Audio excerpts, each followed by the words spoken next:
പരമ്പരയെ സ്മരിച്ചുകൊണ്ട് ശാങ്കരഭാഷ്യം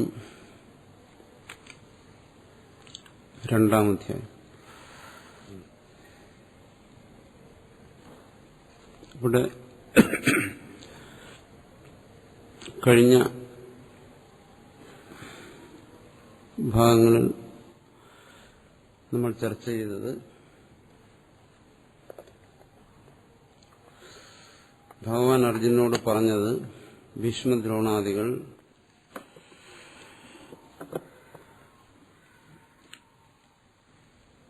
നിത്യന്മാരാണ് ആത്മസ്വരൂപത്തിൽ. അവരെ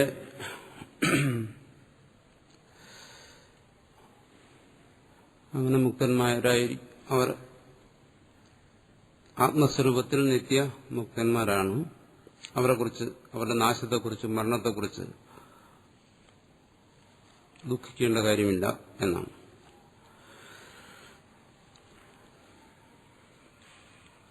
അപ്പോ മരണത്തെക്കുറിച്ച് മാത്രമല്ല, ജീവൻ സാധാരണഗതിയിൽ അനുഭവിച്ചുകൊണ്ടിരിക്കുന്ന സുഖദുഃഖാദി അനുഭവങ്ങൾ, ശീതോഷ്ണാദി അനുഭവങ്ങൾ, ഇവയിലും ദുഃഖിക്കേണ്ട കാര്യമില്ല എന്നാണ്. താൻ തിദിക്ഷസ്വ ഭാരത എന്ന് പറഞ്ഞു. അവയെ സഹിക്കുക എന്ന് പറഞ്ഞാൽ ശീതോഷ്ണാദികളുടെ അനുഭവം ഒരു ജീവന്റെ അന്ധകരണത്തിൽ സുഖദുഃഖങ്ങളെ അവശ്യം ഉണ്ടാകും. അതിനെ തുടർന്ന് ദുഃഖിക്കരുത്. അനുശോചനം, തുടർന്നുള്ള ദുഃഖം. എനിക്കിങ്ങനെ ദുഃഖം വന്നല്ലോ എനിക്ക് എന്ന് ദുഃഖിക്കാതിരിക്കുക. ഹർഷം വിഷാദം മാ കാർഷി എന്ന് പറഞ്ഞു. അതുപോലെ സുഖം വരുമ്പോൾ അതിൽ തുടർന്ന് നിലവിട്ട് അമിതമായി ആഹ്ലാദിക്കാതിരിക്കുക. അതും തുടർന്ന് പിന്നെ ദുഃഖത്തിന് കാരണമായി തീരും. അതാണ് തിദിക്ഷ എന്ന് പറയുന്നത്. മാനസികമായ ഒരഭ്യാസം. ആ തിദിക്ഷയ്ക്ക് എന്ത് സഹായിക്കുന്നു? എങ്ങനെ ആ തിദിക്ഷ ഉറപ്പിക്കാം? തിദിക്ഷ എന്ന് പറയുന്നത് മനസ്സിന്റെ ശക്തിയാണ്. ആ ശക്തി എങ്ങനെ കൈവരിക്കാം? അതാണ് അടുത്ത് പറയുന്നത്. ഇവിടെ ഒരു ചോദ്യം ഇന്നലത്തെ ക്ലാസ്സിൽ പറയുകയുണ്ടായി. ഒരു മുക്തൻ എപ്പോഴും ആത്മാനന്ദത്തിൽ ലയിച്ചിരിക്കുന്നു. എന്നാൽ വിദ്വസന്യാസിക്ക് ആത്മജ്ഞാനം കിട്ടിയാലും ഒരു മുക്തന്റെ അത്രയ്ക്ക് ആനന്ദം കിട്ടുന്നില്ല. അതിനാൽ അവൻ അത്രയ്ക്കും ആനന്ദത്തിനായി, അതായത് മനോനാശത്തിനും വാസനാക്ഷയത്തിനും വേണ്ടി വീണ്ടും പ്രയത്നിക്കേണ്ടി വരുന്നു. അപ്പോൾ വാസനാക്ഷയവും മനോനാശവും സംഭവിക്കുന്നതിന് മുമ്പ് തന്നെ ഒരുവന് ആത്മജ്ഞാനം കിട്ടും എന്നാണ്. അതെ, ഈ കാര്യം നമ്മൾ മുമ്പ് പറഞ്ഞിട്ടുള്ളതാണ്. ആത്മജ്ഞാനി ആയതുകൊണ്ട് ഒരാൾ മുക്തനാകണമെന്നില്ല എന്നാണ് അദ്വൈതികളിൽ വിദ്യാരണ്യസ്വാമി അതുപോലെയുള്ള ഒരു വിഭാഗം ആചാര്യന്മാരുടെ പക്ഷം.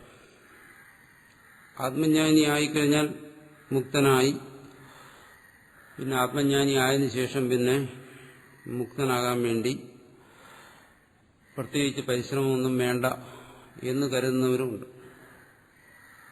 ആത്മജ്ഞാനം തന്നെ മുക്തി. എന്നാൽ ആത്മജ്ഞാനത്തെ മുക്തിയായി ഗണിക്കാൻ പാടില്ല എന്ന് കരുതുന്ന ഒരു വിഭാഗം അദ്വൈതാചാര്യന്മാരുമുണ്ട്. എന്തുകൊണ്ടങ്ങനെ ഈ അദ്വൈതത്തിൽ രണ്ടഭിപ്രായം വന്നു? അതിന് പറയുന്ന ആ വ്യക്തിയുടെ പ്രാരബ്ധം, അത് തന്നെയാണ് മുഖ്യമായ കാരണം. അതായത് ആത്മജ്ഞാനത്തിന് തടസ്സമായിരുന്ന അജ്ഞാനം നീങ്ങി. എന്നാലും പ്രാരബ്ധം, ശരീരാരംഭത്തിന് കാരണമായ പ്രാരബ്ധം നിലനിൽക്കുന്നതുകൊണ്ട് പ്രാരബ്ധ രൂപത്തിൽ ആ വ്യക്തിയുടെ മനസ്സിൽ, അന്ധകരണത്തിൽ സാധാരണ ഉള്ള വികാരങ്ങളെല്ലാം നിലനിൽക്കാം. ആത്മജ്ഞാന അത് മനസ്സിനെ സദാ ആത്മാകാരമായി നിലനിർത്തുന്നതിന് അനുവദിക്കാതിരിക്കും. അപ്പോൾ മനസ്സ് സദാ ആത്മാകാരമായി നിലനിർന്നു കഴിഞ്ഞാലേ ആത്മാനന്ദം എന്ന് പറയുന്ന ഈ ലൗകിക ആനന്ദങ്ങളിൽ നിന്നും എല്ലാം ഭിന്നമായിരിക്കുന്ന മുക്തന് മാത്രം അനുഭവിക്കാൻ കഴിയുമെന്നുള്ള ആനന്ദത്തെ അനുഭവിക്കാൻ കഴിയും.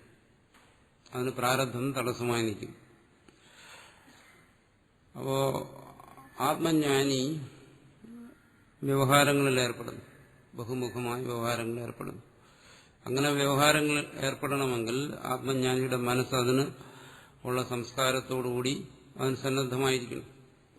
അപ്പോൾ ആ മനസ്സ് ജ്ഞാനിയുടെ മനസ്സാണെങ്കിലും പ്രാരബ്ധം കൊണ്ട് ആ മനസ്സപ്പോൾ വിക്ഷിപ്തമായിരിക്കും. കാരണം വ്യവഹാരം എന്ന് പറയുമ്പോൾ മനസ്സിൽ അതിനനുസരിച്ചുള്ള ചിന്തകൾ വരണം, ബാഹ്യമായി പ്രവൃത്തികൾ നടക്കുന്നു. ആ സമയത്ത് ആ ജ്ഞാനിയുടെ മനസ്സും പ്രാരബ്ധം കൊണ്ട് ബഹിർമുഖമായി വിക്ഷിപ്തമായിരിക്കും. അങ്ങനെ ഇരിക്കുമ്പോൾ ജ്ഞാനിയാണ്, അയാൾ ജ്ഞാനത്തെ പ്രാപിച്ചു കഴിഞ്ഞുവെങ്കിലും ഈ പറയുന്ന ആനന്ദം അയാൾക്ക് അനുഭവിക്കാൻ കഴിയുന്നില്ല. അത് കഴിയാത്തതുകൊണ്ട് അയാൾ എന്ത് ചെയ്യുന്നു? ആ ആനന്ദാനുഭവത്തിന് തടസ്സമായിരിക്കുന്ന, അതാണ് ഇവിടെ പറയുന്നത് വാസനാക്ഷയം, മനോനാശം എന്നെല്ലാം പറയുന്നു. അതിനുവേണ്ടി പരിശ്രമിക്കുന്നു. പ്രാരബ്ധാനുകൂലമാണെങ്കിലോ അതിനുവേണ്ടി പ്രത്യേകിച്ച് പരിശ്രമിക്കേണ്ട ആവശ്യം ഇല്ല. ആ ആനന്ദാനുഭവം ജ്ഞാനപ്രാപ്തിയോടുകൂടി തന്നെ സിദ്ധമാകുന്നു എന്നാണ്.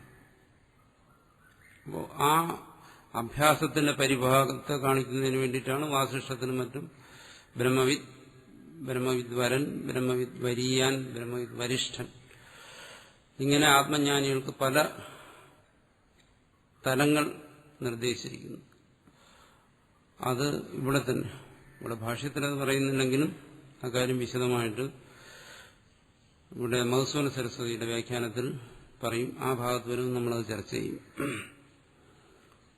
ആത്മജ്ഞാനിക്ക് ജീവൻ മുക്തിന്റെ വിലക്ഷണമായ ആനന്ദാനുഭവത്തിനു വേണ്ടി വാസനാക്ഷയവും മനോനാശവും കൂടിയേ തീരൂ എന്നുള്ള പക്ഷത്തിലാണ് അങ്ങനെ ചില ജീവൻ മുക്തി വിവേകം പോലെയുള്ള ഗ്രന്ഥങ്ങളിലെല്ലാം ഇക്കാര്യം പറഞ്ഞിരിക്കുന്നു. അത് പ്രാരബ്ധത്തെ അതിന് നമുക്ക് കാരണമായിട്ടെടുക്കാം.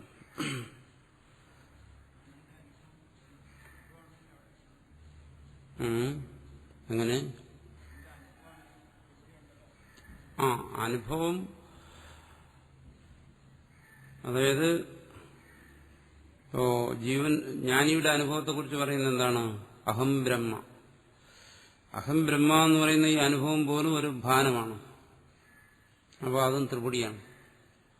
എവിടെ അനുഭവമുണ്ടോ അവിടെ ത്രിപുടിയുണ്ട്. പക്ഷേ പ്രാരബ്ധ രൂപത്തിലിരിക്കുന്ന ആ ത്രിപുടി എന്ന് പറയുന്നത് സംസാരത്തെ നശിപ്പിക്കുന്നതാണ്. കാരണം ഈ അജ്ഞാനത്തെ നശിപ്പിക്കുന്നതിനും ഈ പറയുന്ന ത്രിപുടി ആവശ്യമാണ്. അതിനാണ് ആത്മാകാര വൃത്തി എന്നെല്ലാം പറയുന്നത്. എവിടെ അനുഭവമുണ്ടോ അവിടെ ത്രിപുടിയുണ്ട്. ആ ത്രിപുടി ബന്ധനത്തിന് കാരണമാകുന്നില്ല, മറിച്ച് അജ്ഞാനനാശത്തിന് അത് തന്നെയാണ് കാരണമായി തീരുന്നത്.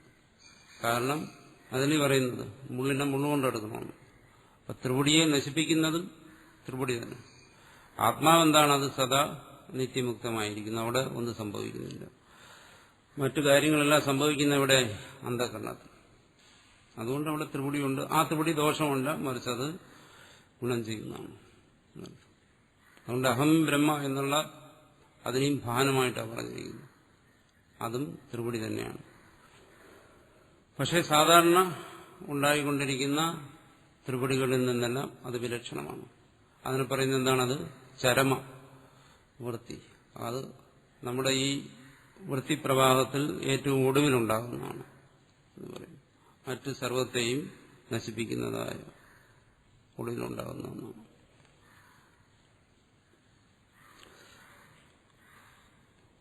അടുത്ത് 15-ാമത്തെ ശ്ലോകം.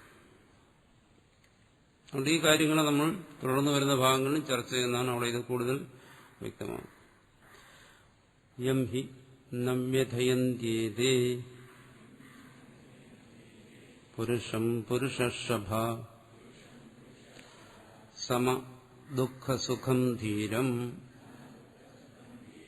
സോമൃതത്വായ കൽപ്പതേ.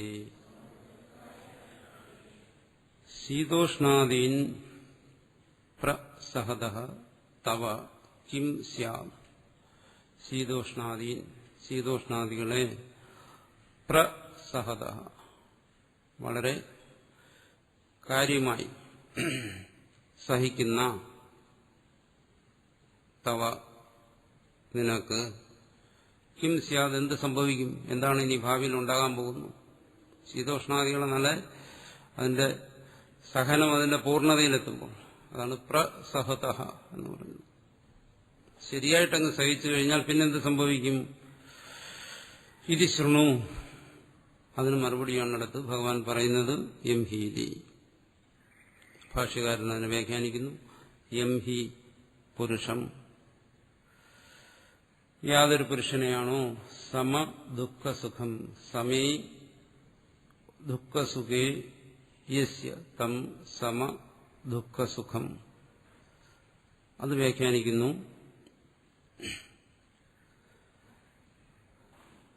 സുഖ ദുഃഖപ്രാപ്തവും ഹർഷവിഷാദരഹിതം ധീരം. അതിന്റെ അർത്ഥമാണ് ധീമന്തം, ന വ്യഥയന്തി ന ചാലയന്തി.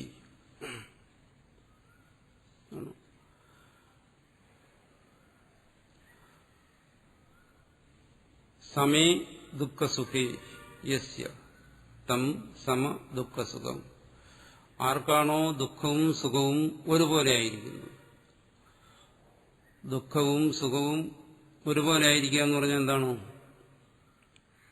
എന്ന് പറയുന്നതിൽ നിന്ന് തന്നെ നമുക്ക് മനസ്സിലാക്കാം, അങ്ങനെയുള്ള ഒരു യോഗിക്കും ദുഃഖവും സുഖവും ഉണ്ട്. ഉള്ളതുകൊണ്ടാണ് പറയുന്നത് സുഖവും ദുഃഖവും ഒരുപോലെ ആയിരിക്കുന്നു. ഇല്ലെങ്കിൽ അത് പറയേണ്ട കാര്യമില്ല.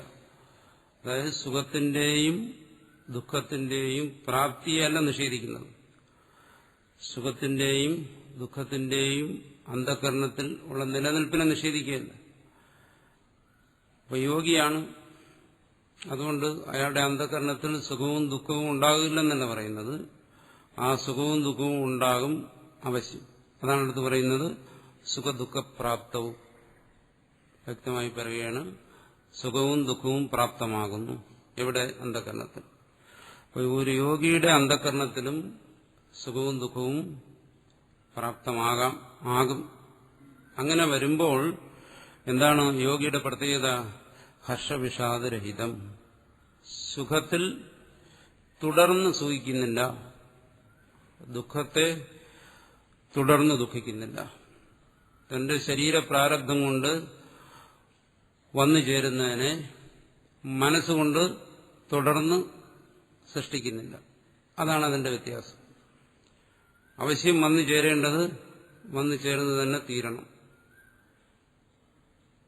കാരണം ശരീരം, മനസ്സ്, ഇതിന്റെ എല്ലാം പ്രവൃത്തി, ഇതിന്റെ എല്ലാം ചേഷ്ടകളെ ഏറിയ പങ്ക് നിയന്ത്രിക്കുന്ന എന്താണ്? ആ പ്രാരബ്ധമാണ്, പിന്നെ സാഹചര്യങ്ങൾ. അപ്പോൾ സുഖവും ദുഃഖവും അവശ്യം വന്നു തന്നെ തീരും. പക്ഷെ അതിൽ ഹർഷവിഷാദരഹിതനായിരിക്കുന്നു തത്വജ്ഞാനി അല്ലെങ്കിൽ യോഗി.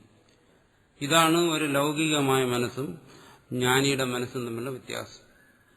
രണ്ടിടത്തും സുഖവും ദുഃഖവും വരുന്നുണ്ട്, അത് വ്യക്തമായി പറഞ്ഞിരിക്കുന്നു, സുഖദുഃഖപ്രാപ്തവും. പക്ഷേ അതിനെ തുടർന്നു ആ സുഖം വന്നു ചേരുമ്പോൾ അതിനെ തുടർന്നുള്ള മനസ്സിന്റെ സങ്കല്പം കൊണ്ടുവരുന്ന അല്ലെങ്കിൽ മനസ്സ് സൃഷ്ടിക്കുന്നതായ സുഖ അനുഭവങ്ങൾ ആ ജ്ഞാനിയുടെ യോഗിയുടെ മനസ്സിലില്ല. അതുപോലെ തന്നെ മനസ്സ് സൃഷ്ടിക്കുന്നതായ ദുഃഖ അനുഭവങ്ങൾ അവിടെയില്ല. അതാണ് സമം എന്ന് പറയുന്നത്. മനസ്സിനെ ഇളക്കുന്നത്, അസ്വസ്ഥമാക്കുന്നത് ഈ തുടർന്നു വരുന്ന ഹർഷവും വിഷാദവുമാണ്. മറ്റേത് അവശ്യം പ്രാപ്തമാണ് എന്ന് മനസ്സിലാക്കുന്ന ജ്ഞാനി അതിനെ അവിടെ നിർത്തുന്നു, ആ അനുഭവത്തിൽ നിൽക്കുന്നു. തുടർന്ന് അതിന്റെ അനുഭവം മനസ്സിൽ ഉണ്ടാകാൻ അനുവദിക്കുന്നില്ല. എന്തുകൊണ്ട്? ധീരം. ഭാഷ്യത്തിൽ പറയുന്നു അതിന്റെ വ്യാഖ്യാനം ധീമന്തം. ധീ ബുദ്ധി, വിവേകം, അറിവ്, ജ്ഞാനം. ഇവിടെ ആത്മജ്ഞാനി. അങ്ങനെയുള്ള ജ്ഞാനിയെ എന്താണ്? ന വ്യഥയന്തി, അതിന്റെ അർത്ഥമാണ് പറഞ്ഞിരിക്കുന്നത്. എന്നാൽ ചാലയന്തി, ഇളക്കുന്നില്ല. എന്തിളക്കുന്നില്ല? ഈ സുഖദുഃഖങ്ങൾ ആ മനസ്സിൽ പ്രാപ്തമായാലും അത് ആ ജ്ഞാനിയുടെ മനസ്സിനെ ഇളക്കുന്നില്ല. എന്ന് പറഞ്ഞാൽ ആ സുഖം വന്നു ചേർന്നു കഴിഞ്ഞാൽ സുഖം അനുഭവവേദ്യമാകുന്ന ഒരു ക്ഷണമുണ്ട്, ദുഃഖം അനുഭവവേദ്യമാകുന്ന ഒരു ക്ഷണം. എങ്ങനെ? നേരത്തെ പറഞ്ഞു, മാത്രാസ്പർശാഹ, ഇന്ദ്രിയ വിഷയങ്ങളുമായിട്ടുള്ള സംബന്ധം കൊണ്ട്, അല്ലെങ്കിൽ മനസ്സിൽ സങ്കല്പം കൊണ്ട്. രണ്ടു തരത്തിൽ സുഖദുഃഖങ്ങൾ വരാം. മാനസികമായ കാരണങ്ങൾ കൊണ്ട്, ശാരീരികമായ കാരണങ്ങൾ കൊണ്ട്. മാനസികമായ കാരണങ്ങൾ തന്നെ രണ്ട്. ഒന്ന് ബാഹ്യമായ കാരണങ്ങൾ. ഏറ്റവും വേണ്ടപ്പെട്ട ഒരാൾ മരിക്കുന്നു, ബാഹ്യമായൊരു നിമിത്തമാണ്. ഉടനെ അന്ധകരണത്തിൽ ദുഃഖമുണ്ടാകുന്നു. അതുപോലെ സുഖമുണ്ടാകുന്നു ബാഹ്യമായി എന്തെങ്കിലും അനുകൂലം സംഭവിക്കുമ്പോൾ. ഇവിടെ സുഖത്തിനും ദുഃഖത്തിനും കാരണം എന്താണ്? ബാഹ്യമാണ്. അത് തികച്ചും മാനസികമാണ് ആ സുഖദുഃഖങ്ങൾ. ഇതുപോലെ ആന്തരികമായ കാരണങ്ങൾ കൊണ്ട് സുഖദുഃഖങ്ങൾക്ക് പ്രത്യേകിച്ച് കാരണമൊന്നും ഇല്ലാതെ തന്നെ ഒരാളുടെ മനസ്സ് വിഷാദം മനസ്സിൽ വരുന്നു, ദുഃഖം വരുന്നു. അതെന്താണ്? വാസന അല്ലെങ്കിൽ സംസ്കാരം എന്നെല്ലാം പറയുന്നതാണ് അതിന് കാരണം. അത് ആന്തരികമായ കാരണമാണ്. അതുപോലെ ചില സമയത്ത് നല്ല സന്തോഷം തോന്നും, ആന്തരികമായ കാരണം. ബാഹ്യമായ നിമിത്തമൊന്നും വേണ്ട. സുഖദുഃഖങ്ങൾ ഇത് രണ്ടും പക്ഷേ എന്താണ്? രണ്ടും മാനസികമാണ്, മനസ്സിന്റെ സങ്കല്പം കൊണ്ട് വരുന്നതാണ്. മരിച്ചത് തനിക്ക് വേണ്ടപ്പെട്ടയാളാണ്, തന്റെ ബന്ധു എന്ന് കരുതുമ്പോൾ അവിടെ ആസക്തി മനസ്സിലുണ്ടാകുന്നു. വിച്ഛേദം, ആ സ്നേഹവിച്ഛേദം നേരത്തെ പറഞ്ഞു, അത് മനസ്സിൽ സംഭവിക്കുന്നു. ഉടൻ മനസ്സിൽ ദുഃഖം ഉണ്ടാകുന്നു. ഇതെല്ലാം തികച്ചും മാനസികം. ശാരീരികമായി ഉണ്ടാകുന്ന ദുഃഖങ്ങളെക്കുറിച്ചാണ് കഴിഞ്ഞ ദിവസം ചർച്ച ചെയ്ത് മാത്രാസ്പർശങ്ങൾ. ബാഹ്യമായ വിഷയങ്ങളോടുള്ള ശരീരത്തിന്റെ സംബന്ധം. അല്ലെങ്കിൽ അതും രണ്ടു തരത്തിലുണ്ട്, ബാഹ്യവും ആന്തരികവും. ശരീരത്തിൽ തന്നെ വരുന്ന രോഗങ്ങൾ കൊണ്ടുവരുന്ന ദുഃഖം, ശാരീരികമായ ദുഃഖം. മറ്റൊന്ന് മാനസികമായ ദുഃഖം. ഏത് ദുഃഖങ്ങളായാലും അത് സംഭവിക്കേണ്ട സമയത്ത് പ്രാരബ്ധമനുസരിച്ച് സംഭവിച്ചു തന്നെ തീരണം. രോഗം വരേണ്ട സമയത്ത് രോഗം വരുന്നു, അതിനനുസരിച്ച് ശരീരത്തിൽ ദുഃഖമുണ്ടാകുന്നു. ബാഹ്യമായ ശീതോഷ്ണ സ്പർശങ്ങൾ ദുഃഖമുണ്ടാകുന്നു. മനസ്സിൽ ദുഃഖത്തെ ഉണ്ടാകുന്നു, സുഖത്തെ ഉണ്ടാകുന്നു. സങ്കല്പം കൊണ്ടും പ്രാരബ്ധ സംസ്കാരം കൊണ്ടും മനസ്സിൽ സുഖദുഃഖങ്ങളുണ്ടാകുന്നു. ഇങ്ങനെ ഉള്ള സുഖദുഃഖങ്ങൾ മനസ്സിൽ ഉണ്ടാകുമ്പോൾ എന്തുവരുന്നു?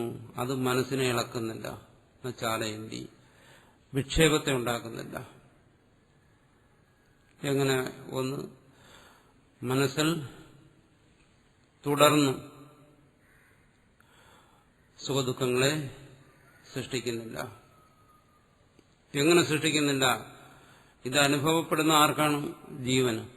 ആ ജീവൻ അന്ധകരണത്തോട് അഹന്ത കൊണ്ട് താതാത്മ്യപ്പെട്ട്, അല്ലെങ്കിൽ ശരീരാദി വസ്തുക്കളോട് മമത കൊണ്ട് താതാത്മ്യപ്പെട്ടിട്ട് അവിടെ തുടർന്ന് സുഖദുഃഖങ്ങളെ സൃഷ്ടിക്കുന്നില്ല. സുഖദുഃഖങ്ങളെ സൃഷ്ടിക്കാതിരിക്കുന്നിടത്തോളം കാലം, അഹന്ത കൊണ്ട് ആ അന്ധകരണത്തോട് താതാത്മ്യപ്പെട്ട് സുഖദുഃഖങ്ങളെ സൃഷ്ടിക്കാതിരിക്കുന്നിടത്തോളം കാലം ആ സുഖദുഃഖങ്ങൾ അന്ധകരണത്തിൽ ഉണ്ടായാലും അത് ശാന്തമായി തന്നെ ഇരിക്കുന്നു, താരതമ്യേന ശാന്തമായി തന്നെ ഇരിക്കുന്നു. അതിന് അവരെ സഹായിക്കുന്ന എന്താണ്? അതടുത്ത് പറയുന്നു, നിത്യ ആത്മദർശന.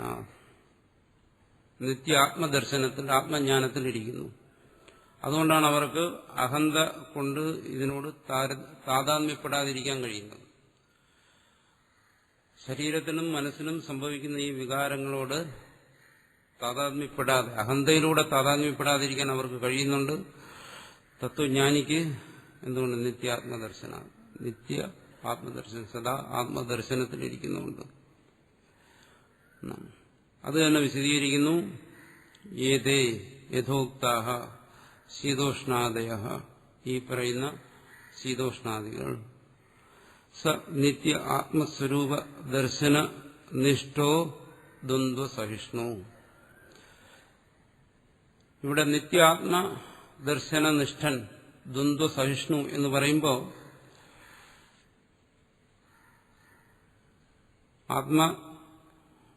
അജ്ഞാനം നശിച്ച് ആത്മനിഷ്ഠനായിരിക്കുന്ന ഒരുവൻ എന്നുള്ള അർത്ഥം മാത്രമല്ല, അത് സഹജഭാവം, ഒരു ആത്മനിഷ്ഠന്റെ സഹജഭാവം. ഇവിടെ എന്താണ്, ഇതൊരു സാധനാരൂപത്തിൽ നിർദ്ദേശിക്കുകയാണ്.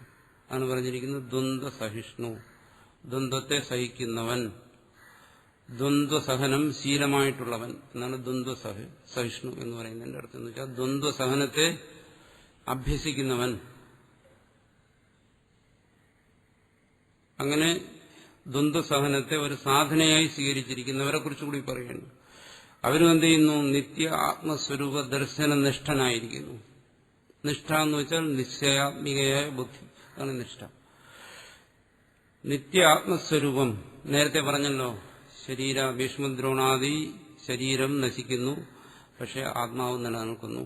അതുപോലെ തന്നെ കുറിച്ച് ഏതൊരു ജീവനാണോ താൻ നിത്യനായ ആത്മസ്വരൂപമാണ്, ഇങ്ങനെയുള്ള ദർശനം, ജ്ഞാനം, ആ ജ്ഞാനത്തിൽ നിഷ്ഠ, നിശ്ചയാത്മികയായ ബുദ്ധിയോടുകൂടിയിരിക്കുന്നത്, അതിനെ ദൃഢമായി അന്ധകരണത്തിൽ ഉറപ്പിച്ചിരിക്കുന്നത്, അങ്ങനെയുള്ള ഒരു സാധകൻ, അവനെയാണ് പറയുന്നത് ദ്വന്ദ്വസഹിഷ്ണു.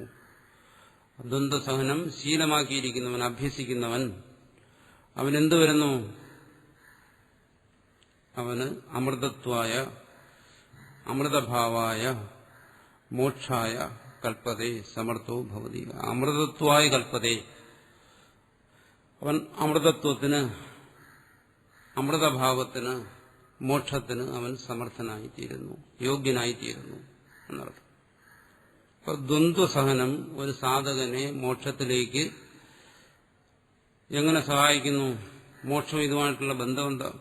അങ്ങനെ ദ്വന്ദ്വസഹനം എങ്ങനെ സഹായിക്കുന്നു? അതാണ് ഇടയ്ക്ക് പറഞ്ഞത് ന വ്യഥയന്തി.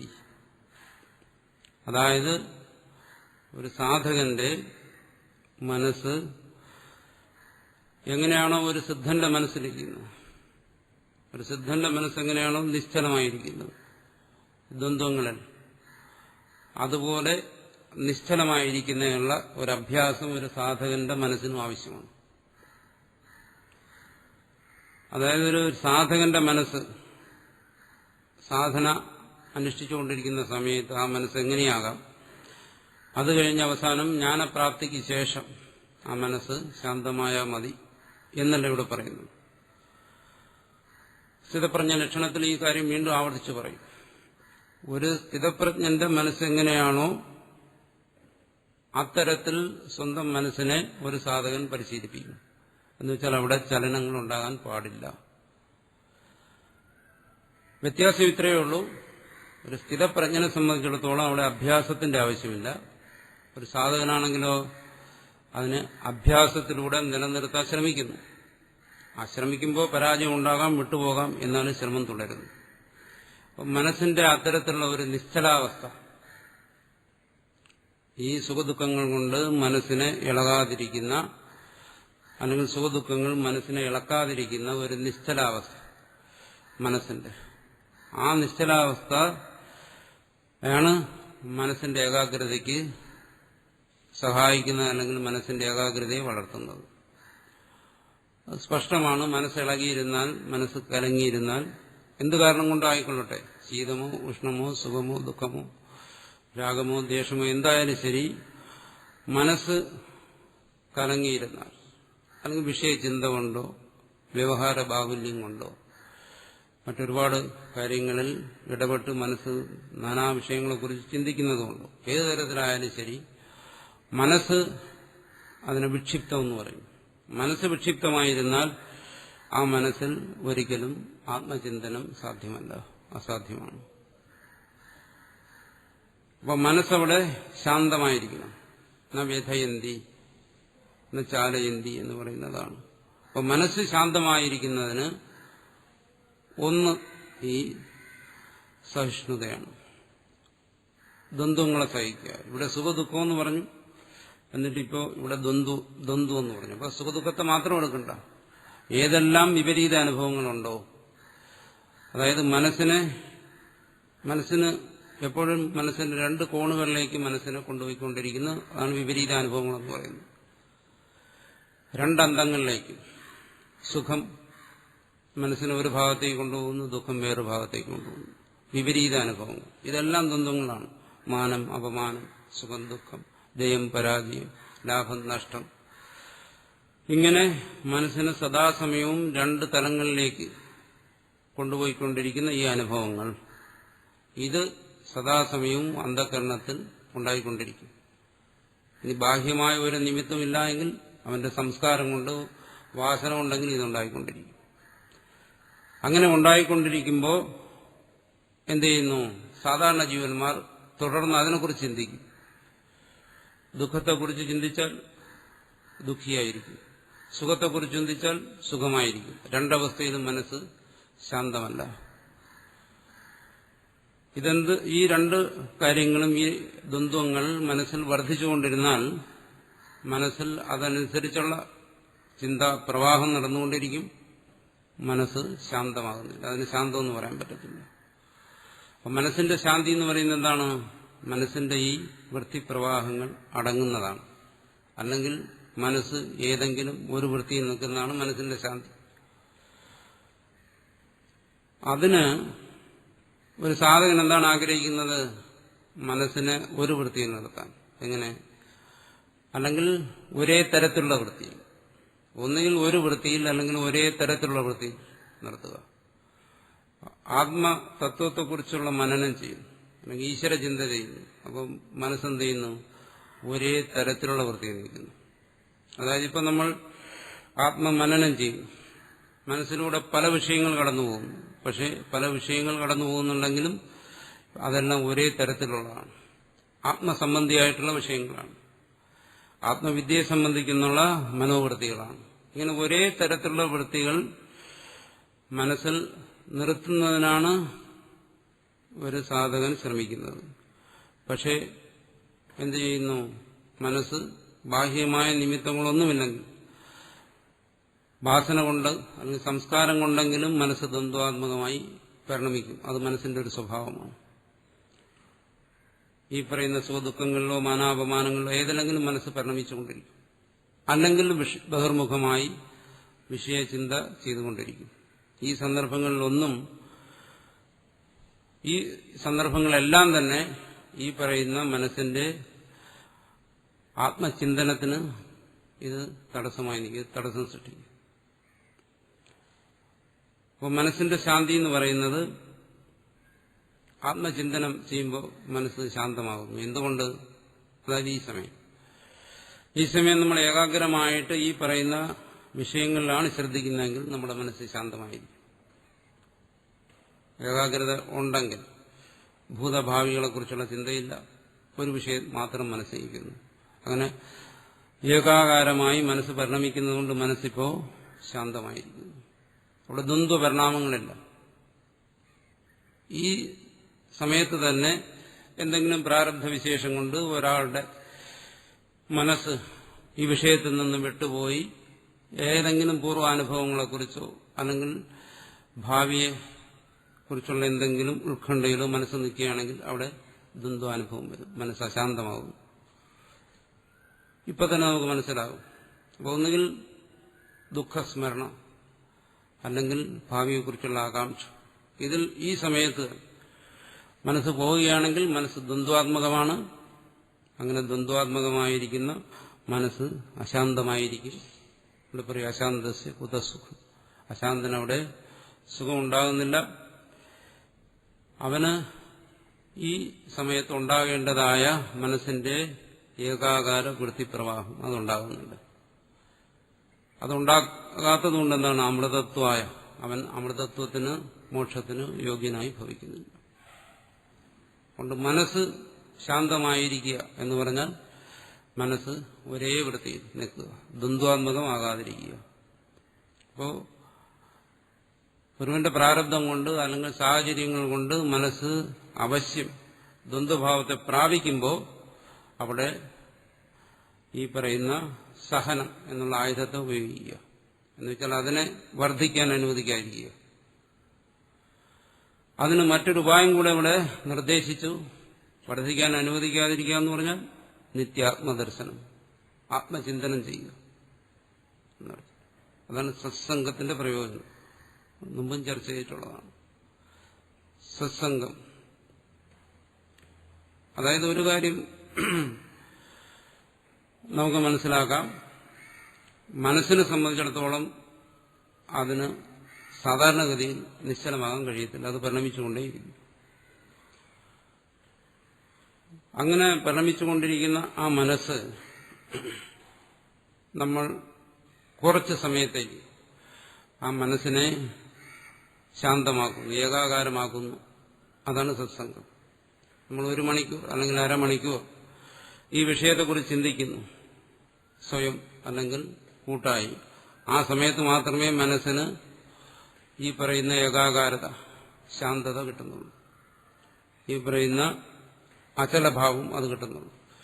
ബാക്കിയുള്ള സമയത്തെല്ലാം എന്തായിരിക്കും? മനസ്സ് സാധാരണഗതിയിൽ വിഷയചിന്തയിലായിരിക്കും, അല്ലെങ്കിൽ ദ്വന്ദ്വാവസ്ഥയിലായിരിക്കും. അതുകൊണ്ട് ഇവിടെ പറയുന്നു ദ്വന്ദ്വസഹിഷ്ണു. ഈ ദ്വന്ദ്വത്തെ സഹിക്കുന്നവൻ എങ്ങനെ?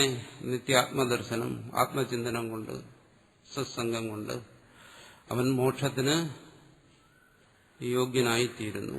അമൃതത്വായ കൽപ്പതേ സമർത്ഥോ ഭവതി. ഈ കാര്യം ഇനി തുടർന്നു വരുന്ന ഭാഗങ്ങളിലും വീണ്ടും വിശദമായി ചർച്ച ചെയ്യുന്നതാണ്.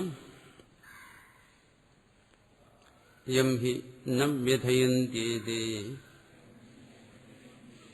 പുരുഷം പുരുഷർഷഭ സമ ദുഃഖസുഖം ധീരം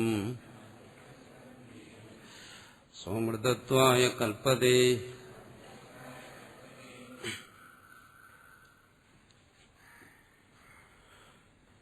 പുരുഷർഷഭ, പുരുഷശ്രേഷ്ഠ, ഇത്തരം സംബോധനകൾ പല ഭാഗത്തും വരും. ഭാരത, പുരുഷശ്രേഷ്ഠ, പരന്തപ എന്നെല്ലാം പറയുന്നത് ഇവിടെ അർജുനനെ മാനസികമായി ഒരു മനഃശാസ്ത്രപരമായ ഒരു ചികിത്സയാണ് അർജുനന് കൊടുക്കുന്നത്. അർജുനൻ ഇപ്പൊ തളർന്നിരിക്കുകയാണ്. പറഞ്ഞല്ലോ വ്യാമിശ്രേണീവ വാക്യേന, ഹൃദയ ദൗർബല്യത്തിൽ വ്യാമിശ്രമായി പരസ്പര ബന്ധമില്ലാത്ത പലതും പറഞ്ഞുകൊണ്ടിരിക്കുകയാണ്. അങ്ങനെ ഇരിക്കുന്ന അർജുനന്, അങ്ങനെ ഇരിക്കുന്ന ഒരു വ്യക്തി, അങ്ങനെ സ്വയം തളർന്നിരിക്കുന്ന വ്യക്തിക്ക് കൂടുതൽ ആത്മവിശ്വാസം, ആത്മബലം കൊടുക്കുന്നതിന്, ആ വ്യക്തിയെ കൂടുതൽ ശക്തിപ്പെടുത്തുന്നതിന്, അല്ലെങ്കിൽ ആ വ്യക്തിയുടെ, ആ ജീവന്റെ സ്വനിലയെ, നിജസ്ഥിതിയെ ബോധ്യപ്പെടുത്തുന്നതിന് വേണ്ടിയിട്ടാണ് ഇത്തരം ശക്തമായ സംബോധനകൾ. നീ പുരുഷശ്രേഷ്ഠനാണ്, നിന്റെ പൗരുഷവും ശക്തിയും എല്ലാം ഉണ്ട്. ഇന്ന് നിന്റെ ഈ അവസ്ഥയ്ക്ക് അതൊന്നും യോജിച്ചതല്ല എന്നിങ്ങനെ ആത്മവീര്യം ഉണർത്തുന്നതിന് വേണ്ടിയിട്ടാണ് ഇത്തരം സംബോധനകൾ. ഹേ പുരുഷർഷഭ, നീ പുരുഷശ്രേഷ്ഠനാണ്, നീ ഇങ്ങനെ തളരേണ്ടവനല്ല. കൂടുതൽ ശക്തി പകരുന്ന വാക്കുകൾ, അതാണ് ഇവിടെ ഭഗവാൻ ഉപയോഗിക്കുന്നത്. ഏതേ യം പുരുഷം, ഏതൊരു പുരുഷനെയാണോ, ഈ പുരുഷ ശബ്ദം ഉപയോഗിച്ചിരിക്കുകയാണ്. പുരുഷൻ എന്ന് പറഞ്ഞാൽ തന്നെ പൗരുഷമുള്ളവൻ,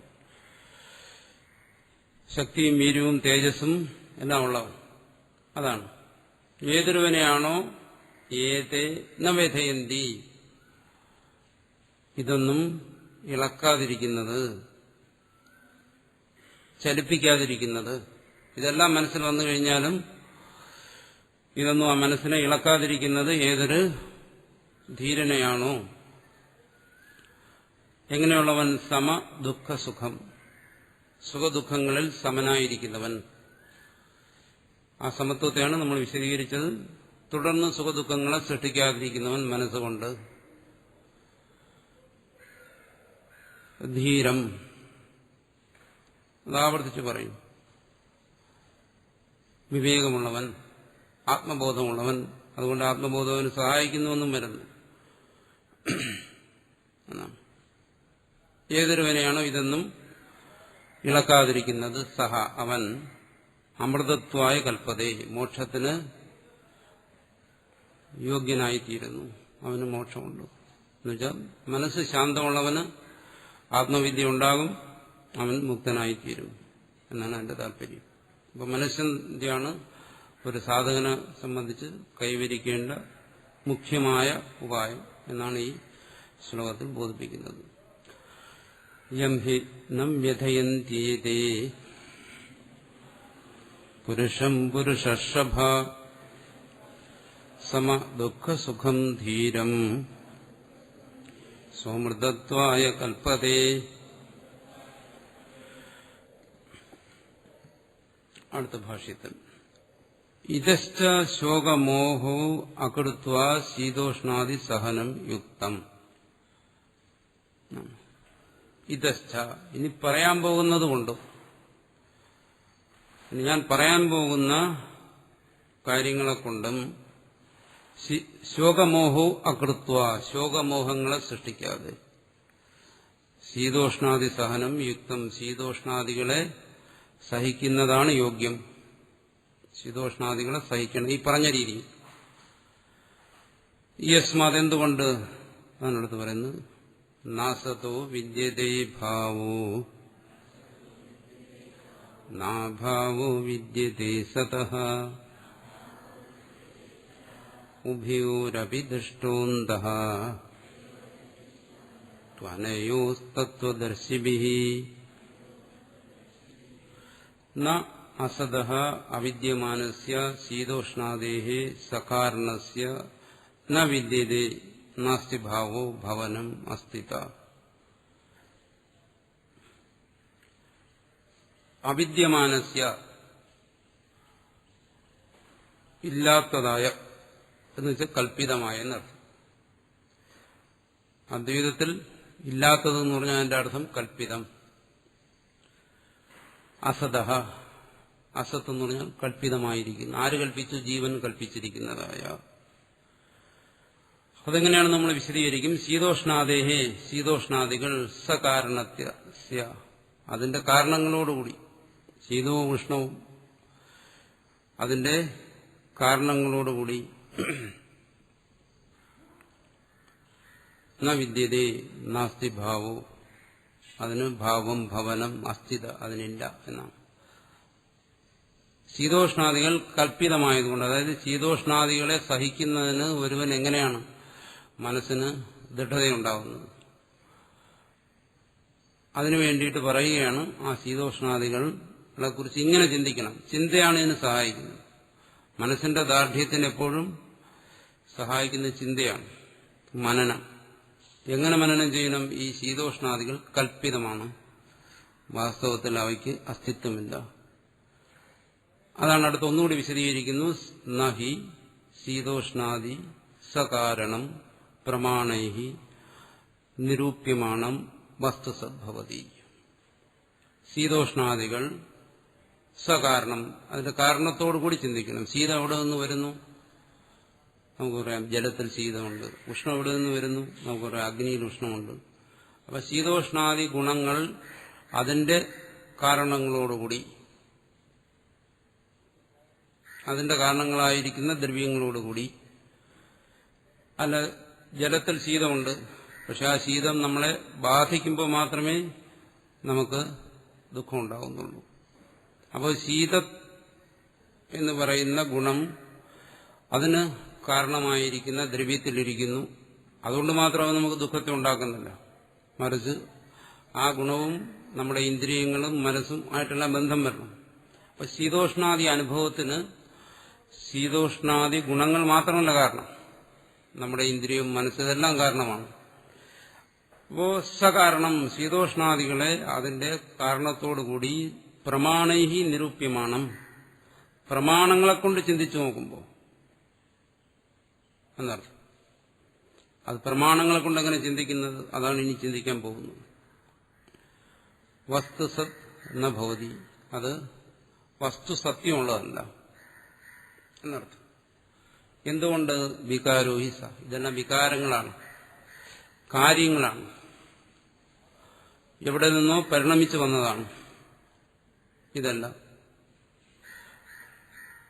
അങ്ങനെ പരിണമിച്ചു വരുന്നതിന്റെ പ്രത്യേകത എന്താണ്? വികാരശ്ച വ്യഭിചരതി. വികാരം എന്ന് പറയുന്നത് എന്താണ്? വ്യഭിചരതി, മാറിപ്പോകുന്നു. ചരതി, ചരഗതു എന്നുള്ള ധാതുവിൽ നിന്നാണ് ചരതി, ചരിക്കുന്നു, സഞ്ചരിക്കുന്നു. അതിനോടുകൂടി രണ്ട് ഉപസർഗങ്ങൾ ചോദിക്കുകയാണ്. ബി അഭി, വ്യഭി എന്ന് പറഞ്ഞാൽ സ്വന്തം നിലയിൽ നിന്ന് മാറിപ്പോകുന്നു. ഏത് നിലയിലാണോ ഈ നിമിഷം നിൽക്കുന്ന അടുത്ത നിലയിൽ അത് അതിൽ നിന്ന് മാറിപ്പോകുന്നു. നമ്മുടെ മാറിപ്പോകുക എന്നുള്ള അർത്ഥത്തിൽ വികാരങ്ങളെല്ലാം മാറിപ്പോകുന്നു, ഒരേ നിലയിൽ നിൽക്കുന്നില്ല എന്നർത്ഥം. അതൊന്നുകൂടി വിശദീകരിക്കുകയാണ്. യഥാ ഘടാതി സംസ്ഥാനം ചക്ഷുഷാ നിരൂപ്യമാണം മൃത് വ്യതിരേകേണ അനുപലബ്ധേഹി അസത്. പ്രസിദ്ധമായ ഒരു ഉദാഹരണം പറയുകയാണ്. ഘടാതി സംസ്ഥാനം, കുടം, വസ്ത്രം തുടങ്ങിയ സംസ്ഥാനം എന്ന് പറയുന്നത് നമ്മൾ കാണുന്ന ആ രൂപം, ആകാരം, അതാണ് സംസ്ഥാനം എന്ന് പറയുന്നത്. കുടം, വസ്ത്രം തുടങ്ങിയ ആ രൂപങ്ങൾ നമ്മൾ ബാഹ്യമായി കാണുന്ന അതിന്റെ ആകാരം എങ്ങനെയാണ്? കുടം എന്ന് പറഞ്ഞാൽ ഉരുണ്ടിരിക്കുന്നു, അതിന് കഴുത്തുണ്ട്, അതിന് വയറുണ്ട്, അതിന് ചുവടുണ്ട്, അതിന് വക്കുണ്ട്, ഇങ്ങനെ നമ്മൾ കാണുന്നത്. വസ്ത്രമാണെങ്കിലോ അത് നീണ്ടിരിക്കുന്നു, അത് പരന്നിരിക്കുന്നു. ഇങ്ങനെ നമ്മൾ കാണുന്ന ആ ആകാരത്തിന് സംസ്ഥാനം എന്ന് പറയുന്നു. അത് ചക്ഷുഷാ നിരൂപ്യമാണം, കണ്ണുകൊണ്ട് നമ്മൾ എന്ത് ചെയ്യുന്നു? അതിനെ അറിയുന്നു, നിരൂപണം ചെയ്യുന്നു. എങ്ങനെ നിരൂപണം ചെയ്യുന്നു? ഈ വസ്ത്രം ഇത് പരന്നതാണ്, ഇതിന് നീളമുണ്ട്, ഇതിന് വീതിയുണ്ട്, ഇതുകൊണ്ട് നമുക്ക് ആവരണം ചെയ്യാൻ, മറയ്ക്കാൻ കഴിയും എന്നിങ്ങനെ നമ്മൾ കണ്ണുകൊണ്ട് അതിനെ അറിയുന്നു, മനസ്സിലാക്കുന്നു. അതിന്റെ നീളം, വീതി, ഘനം തുടങ്ങി നമ്മൾ അറിയുന്നതാണ് നിരൂപണം ചെയ്യുക എന്ന് പറയുന്നത്. കണ്ണുകൊണ്ട് അതിനെ ഗ്രഹിക്കുന്നു. കുടത്തെ കാണുമ്പോൾ എന്ത് ചെയ്യുന്നു? കണ്ണുകൊണ്ട് അതിന്റെ ആകൃതി, അതിന്റെ പ്രത്യേകതകളെല്ലാം നമ്മൾ ഗ്രഹിക്കുന്നു. അങ്ങനെ ഗ്രഹിക്കുന്ന ഈ വസ്തുക്കൾ ഒരു ഉദാഹരണമായി പറഞ്ഞു എന്നേ ഉള്ളൂ. പുസ്തകം ഒന്നെടുത്താലും ശരിയല്ല. അത് മൃത് വ്യതിരേകേണ അനുപലബ്ധേഹി. ഈ പറയുന്ന കുടം മൃത് വ്യതിരേകേണ, മൃത്തിൽ നിന്ന്, മണ്ണിൽ നിന്നും വേറിട്ട്, വ്യതിരേകേണ അനുപലബ്ധേഹി, ഉപലബ്ധമാകുന്നില്ല, അറിയാൻ നമുക്ക് കഴിയുന്നില്ല. മണ്ണിൽ നിന്നും മാറ്റി ആ വസ്തുവിനെ അറിയാൻ കഴിയാത്തത് കൊണ്ടെന്താണ്? അസത്. അത് അസത്താണ് എന്ന് പറഞ്ഞാൽ കൽപ്പിതമാണ്, നമ്മൾ കൽപ്പിച്ചതാണ്. മണ്ണിൽ അങ്ങനെ ഒരു വസ്തുവിനെ നമ്മൾ കൽപ്പിച്ചതാണ്, അല്ലാതെ അവിടെ ഉള്ളതല്ല എന്നർത്ഥം. മണ്ണിൽ നിന്നും വേറിട്ട് അങ്ങനെ ഒരു വസ്തു ഉണ്ട് എന്ന് നമ്മൾ കൽപ്പിച്ചു. അത് കണ്ണുകൊണ്ട് തന്നെ നോക്കാൻ പറയുകയാണ്. സൂക്ഷിച്ചു നോക്കുക, മണ്ണിൽ നിന്ന് വേറിട്ട് അവിടെ എന്തെങ്കിലും കാണുന്നുണ്ടോ? മണ്ണല്ലാതെ ഇല്ല. അപ്പം മണ്ണിൽ നിന്ന് വേറിട്ടൊരു വസ്തു ഉണ്ട്, മണ്ണിൽ നിന്നൊരു കാര്യം ഉണ്ടായി എന്ന് നമ്മൾ പറയുന്നു. നമ്മൾ എന്തുകൊണ്ടാണ് അങ്ങനെ വേറിട്ടെന്ന് പറയുന്നത്? നമ്മൾ പറയുന്നു നേരത്തെ ഇവിടെ മണ്ണാണ് ഉണ്ടായിരുന്നത്, ഇപ്പോൾ മണ്ണിൽ നിന്നൊരു പുതിയ കാര്യം ഉണ്ടായെന്നാണ് പറയുന്നത്. നമ്മുടെ അനുഭവമാണ്, മണ്ണിൽ നിന്നൊരു പുതിയ വസ്തു ഉണ്ടായി. ആ പുതിയ വസ്തു എന്ന് പറയുന്നത് മണ്ണിൽ നിന്ന് വേറിട്ടില്ലാത്തതുകൊണ്ട് അവിടെ ഒരു പുതിയ വസ്തു എന്നുള്ളത് നമ്മൾ വെറുതെ കൽപ്പിച്ചതാണെന്നാണ്. അതിനാർക്കും നിഷേധിക്കാൻ പറ്റത്തില്ല. കാരണം നമ്മൾ പറയുന്നു എന്താണ്? മണ്ണിൽ നിന്നൊരു പുതിയ വസ്തുവിനെ ഇവിടെ സൃഷ്ടിച്ചു, ഇതുവരെ ഇല്ലാതിരുന്ന വസ്തു. ഒരു പുതിയ സൃഷ്ടിയെ, ഒരു വസ്തുവിനെ, ഒരു കാര്യത്തെ നമ്മൾ മനസ്സുകൊണ്ട് അംഗീകരിക്കുന്നു. പക്ഷേ പറയുന്നു, ഭാഷ്യകാരൻ പറയുന്നു, കണ്ണുകൊണ്ട് തന്നെ അതിനെ സൂക്ഷിച്ചു നോക്കുക. അവിടെ മണ്ണിൽ നിന്നും വേറിട്ട് ഏതെങ്കിലും ഒരു പുതിയ വസ്തുവിനെ നിങ്ങൾക്ക് കാണാൻ കഴിയുന്നുണ്ടോ? ഇല്ല. ഇപ്പോൾ പുതിയ വസ്തു ഉണ്ടെന്ന് കരുതുന്നതോ അത് കൽപ്പിതമാണ്, നമ്മുടെ മനസ്സ് കൽപ്പിച്ചതാണ് പുതിയൊരു വസ്തുവിന്. മണ്ണേ ഉള്ളൂ, അസത്. യഥാ ഇപ്രകാരം സർവോ വികാരഃ കാരണം വ്യതിരേകേണ അനുപലബ്ധേഹി അസത്. ഇതിങ്ങനെയാണെങ്കിൽ ഈ പ്രപഞ്ചരൂപത്തിൽ കാണുന്ന, അല്ലെങ്കിൽ ഈ പ്രപഞ്ചത്തിന്റെ ഘടകങ്ങളായി കാണുന്ന സർവവിഷയങ്ങളും, സർവവികാരങ്ങളും, സർവകാര്യങ്ങളും കാരണം വ്യതിരേകേണ അനുപലബ്ധേഹി, കാരണത്തിൽ നിന്നും ഭിന്നമായി, കാരണം വ്യതിരേകേണ അനുപലബ്ധേഹി, അനുഭവപ്പെടാത്തതുകൊണ്ട് അസത്, അത് കൽപ്പിതമാണ് എന്നർത്ഥം. എന്തുകൊണ്ട്? അത് ഒന്നുകൂടി വിശദീകരിക്കുന്നു. ജന്മ പ്രധ്വംസാഭ്യാം പ്രാഗ് ഊർധ്വം ച അനുപലബ്ധേ. ഒരു വസ്തുവിനെ എടുത്തു നോക്കുക, വസ്ത്രത്തെ തന്നെ എടുക്കുക. ആ വസ്ത്രം ജന്മം, അതിന്റെ ഉത്പത്തി. ആ ഉത്പത്തിക്ക് പ്രാഗ് മുമ്പും, പ്രധ്വംസം അതിന്റെ നാശം, അതിന് ഊർധ്വം ശേഷവും, അനുപലബ്ധേ അത് അനുഭവപ്പെടുന്നില്ലല്ലോ. ജന്മപ്രധ്വംസാഭ്യാം പ്രാഗ് ഊർധ്വം ച അനുപലബ്ധേ. ഒരു കാര്യവും അതിന്റെ ഉത്പത്തിക്ക് മുമ്പും അതിന്റെ നാശത്തിന് ശേഷവും നമുക്ക് അനുഭവപ്പെടുന്നില്ല. അതുകൊണ്ടെന്താണ്? അത് നിത്യമല്ല, അത് അസത്താണ്, അത് കൽപ്പിതമാണ് എന്നർത്ഥം. ഒരു വികാരവും നമുക്കങ്ങനെ അനുഭവപ്പെടുന്നില്ല. നൂലുകൊണ്ട് വസ്ത്രം നെയ്യുന്നതിന് മുമ്പ് ആ നൂലിൽ നമുക്ക് വസ്ത്രം അനുഭവപ്പെടുന്നില്ല. ആ വസ്ത്രത്തിൽ നിന്നും നൂലുകളെല്ലാം മാറ്റിക്കഴിഞ്ഞാൽ പിന്നെ വസ്ത്രം അനുഭവപ്പെടുന്നില്ല. അതുകൊണ്ട് ജന്മപ്രധ്വംസാഭ്യാം, ജന്മത്തിനും നാശത്തിനും പ്രാഗ് ഊർധ്വം ച, മുമ്പും പിമ്പും, അനുപലബ്ധേഹി കാര്യങ്ങൾ അനുഭവപ്പെടുന്നില്ല. അതുകൊണ്ടത് കൽപ്പിതമാണ്. കാര്യസ്യ ഘടാദേഹി മൃദാദി കാരണസ്ഥിത തത്കാരണം വ്യതിരേകേണ അനുപലബ്ധേഹി അസത്വം. പറയുന്നു, മണ്ണിനെയും കുടത്തെയും എടുക്കുന്നു. കുടം ശരിയാണ്, മണ്ണിൽ നിന്നുണ്ടായതാണ്. അത് നമ്മൾ ഒരു വസ്തു ഉണ്ടായി എന്ന് കരുതി നോക്കിയപ്പോൾ പ്രത്യേകിച്ചൊന്നും ഉണ്ടായിട്ടില്ല, അതുകൊണ്ട് അസത്താണെന്ന് പറയാം. പക്ഷെ ആ കുടത്തിന് കാരണമായിരിക്കുന്ന മണ്ണോ അത് സത്യമാണല്ലോ. പറയുന്നു, അതിനെയും അതിന്റെ കാരണത്തോട് ചേർത്ത് ചിന്തിച്ചു നോക്കുക. അവിടെ ഇത് തന്നെ സംഭവിക്കും.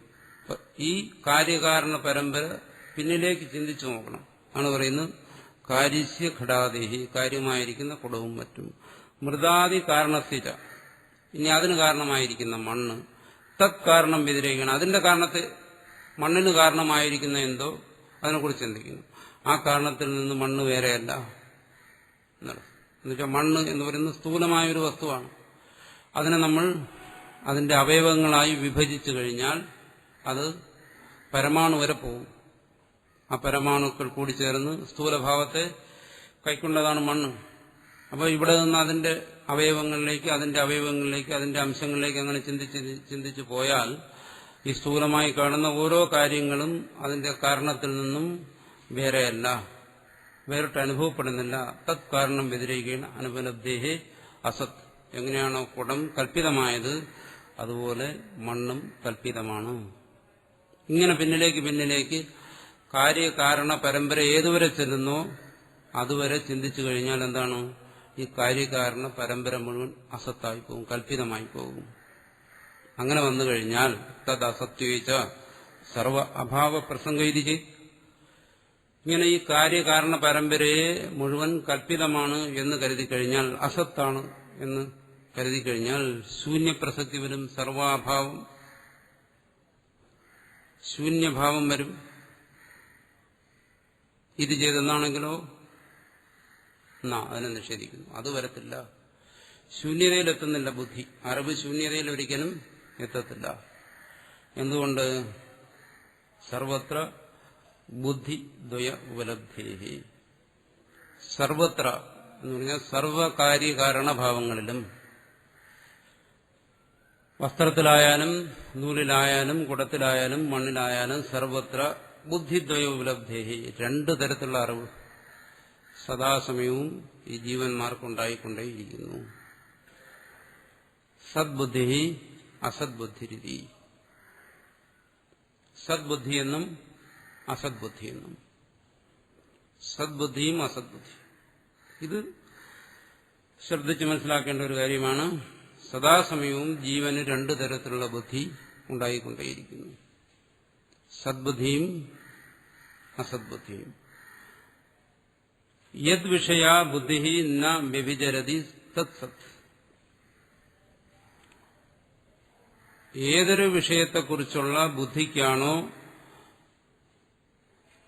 മാറ്റം ഉണ്ടാകാതിരിക്കുന്നത് ആ വിഷയം സത്തായിരിക്കും എന്നാണ്. ഏതൊരു കാര്യത്തെ കുറിച്ചുള്ള അറിവിനാണോ മാറ്റമില്ലാതിരിക്കുന്നത്, തുടർന്നുകൊണ്ടേയിരിക്കുന്നത്, ആ വിഷയം സത്തായിരിക്കും. മറ്റൊരു തരത്തിൽ പറഞ്ഞാൽ, ഒരു വിഷയത്തെ നമ്മൾ അറിയുമ്പോൾ ഒരു വസ്തുവിനെ അറിയുമ്പോൾ ആ അറിവ് തുടർന്ന് തന്നെ നിൽക്കുന്നു. അറിവിന് മാറ്റമേ സംഭവിക്കുന്നില്ല. എവിടെ എന്തിനെ അറിഞ്ഞാലും ആ ഒരു അറിവിന് മാറ്റം സംഭവിക്കുന്നില്ലെങ്കിൽ ആ അറിവുകൊണ്ടറിയുന്ന വസ്തു സത്താണ്. ഇതാണ് സത്തിന്റെ ഇവിടുത്തെ നിർവചനം എന്നർത്ഥം. ആ അറിവും സത്തായിരിക്കും, വിഷയവും സത്തായിരിക്കും. നമ്മുടെ സാധാരണ അനുഭവങ്ങളെ തന്നെ നോക്കാം. ഈ പുസ്തകത്തെ അറിയുന്നു. വാസ്തവത്തിൽ പുസ്തകത്തെ അറിയുന്നു എന്ന് പറയുമ്പോൾ എന്താണ് സംഭവിക്കുന്നത്? നമ്മുടെ ഉള്ളിൽ ഇരിക്കുന്ന അറിവ്, അല്ലെങ്കിൽ നമ്മുടെ ഉള്ളിൽ ഇരിക്കുന്നതായി നമ്മൾ കരുതുന്ന അറിവ്, ആ അറിവ് ഈ പുസ്തകമെന്ന് പറയുന്ന ബാഹ്യ വിഷയത്തെ ഉൾക്കൊള്ളുകയാണ്. അതായത് അറിവ് വിഷയത്തെ അന്തർഭവിപ്പിക്കുന്നു. അതാണ് സംഭവിക്കുന്നത്. എങ്ങനെ? ദേശകാലം എന്ന് പറയുന്ന രണ്ട് ഉപാധികളിലൂടെ, ദേശകാലങ്ങളിലൂടെ. മുമ്പൊരു തവണ നമ്മൾ ഇതിനെക്കുറിച്ച് ചർച്ച ചെയ്തിട്ടുണ്ടെന്നാണ് എന്റെ ഓർമ്മ. ദേശവും കാലം ആർക്കെങ്കിലും ഓർമ്മയുണ്ടോ? ദേശവും കാലവും. ഈ പുസ്തകം ഒക്കെ ഞാൻ അറിയുമ്പോൾ ഇപ്പോൾ അറിയുകയാണ്. ഇന്നലെ അറിഞ്ഞിരുന്നു, നാളെയും അറിയും. അപ്പോൾ കാലത്തോട് ബന്ധപ്പെട്ട് എനിക്ക് പുസ്തകത്തെക്കുറിച്ചുള്ള അറിവ് ഉണ്ടാകത്തുള്ളൂ. അല്ലെങ്കിൽ ഈ പുസ്തകത്തെക്കുറിച്ച് എനിക്ക് ചിന്തിക്കാൻ കഴിയൂ, അല്ലെങ്കിൽ ഈ പുസ്തകത്തെ എനിക്ക് സ്മരിക്കാൻ കഴിയൂ. ഒന്ന് വർത്തമാനത്തിലുള്ള അറിവ്, അതായത് ഈ കാലത്തിലുള്ള അറിവ്. മറ്റൊന്ന് ഈ പുസ്തകത്തെക്കുറിച്ചുള്ള സ്മരണ. ഇത് രണ്ടുമല്ലാതെ മറ്റൊന്ന് സംഭവിക്കാം, ഈ പുസ്തകത്തെക്കുറിച്ചുള്ള ചിന്ത.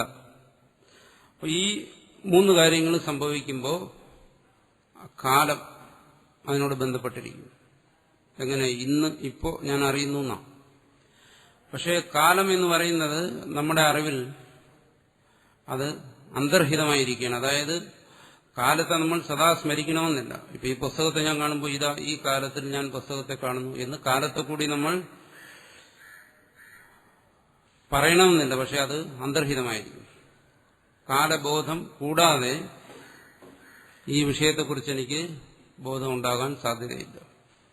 അതുകൊണ്ടാണ്, അങ്ങനെ ഒരു ബോധം ഉണ്ടാകുന്നതുകൊണ്ടാണ് നമ്മൾ എപ്പോഴെങ്കിലും ഈ പുസ്തകത്തെ ഇനി ഓർത്തു കഴിഞ്ഞാൽ നമ്മൾ എങ്ങനെയാണ് ഓർക്കുന്നത്? മുമ്പ് ഞാൻ ഈ പുസ്തകത്തെ കണ്ടിരുന്നു. മുമ്പ് എന്ന് പറയുന്നത് കാലത്തെ സൂചിപ്പിക്കുകയാണ്. ഇന്നലെ ഞാൻ പുസ്തകത്തെ കണ്ടിരുന്നു, കാലത്തെ സൂചിപ്പിക്കുകയാണ്. അപ്പം ഒരു വിഷയത്തെക്കുറിച്ച് ബോധം ഉണ്ടാകണമെങ്കിൽ കാലബോധം കൂടാതെ ഒരു വിഷയത്തെക്കുറിച്ച് നമുക്ക് ബോധം ഉണ്ടാകത്തില്ല ഉണർന്നിരിക്കുമ്പോൾ. അതുപോലെ ഒഴിവാക്കാൻ വയ്യാത്ത ഒന്നാണ് ദേശത്തെക്കുറിച്ചുള്ള ബോധം.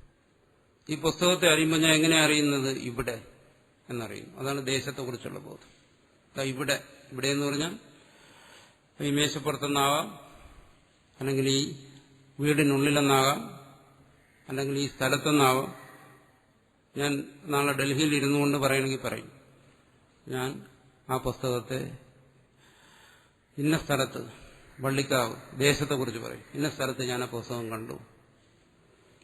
അപ്പൊ ദേശം ഇവിടെ ഇപ്പൊ ഞാൻ ഇവിടെ എന്ന് പറയുമ്പോൾ ഈ മേശയുടെ പുറത്ത് പുസ്തകത്തിന് ആധാരമായിരിക്കുന്ന ദേശം മേശ.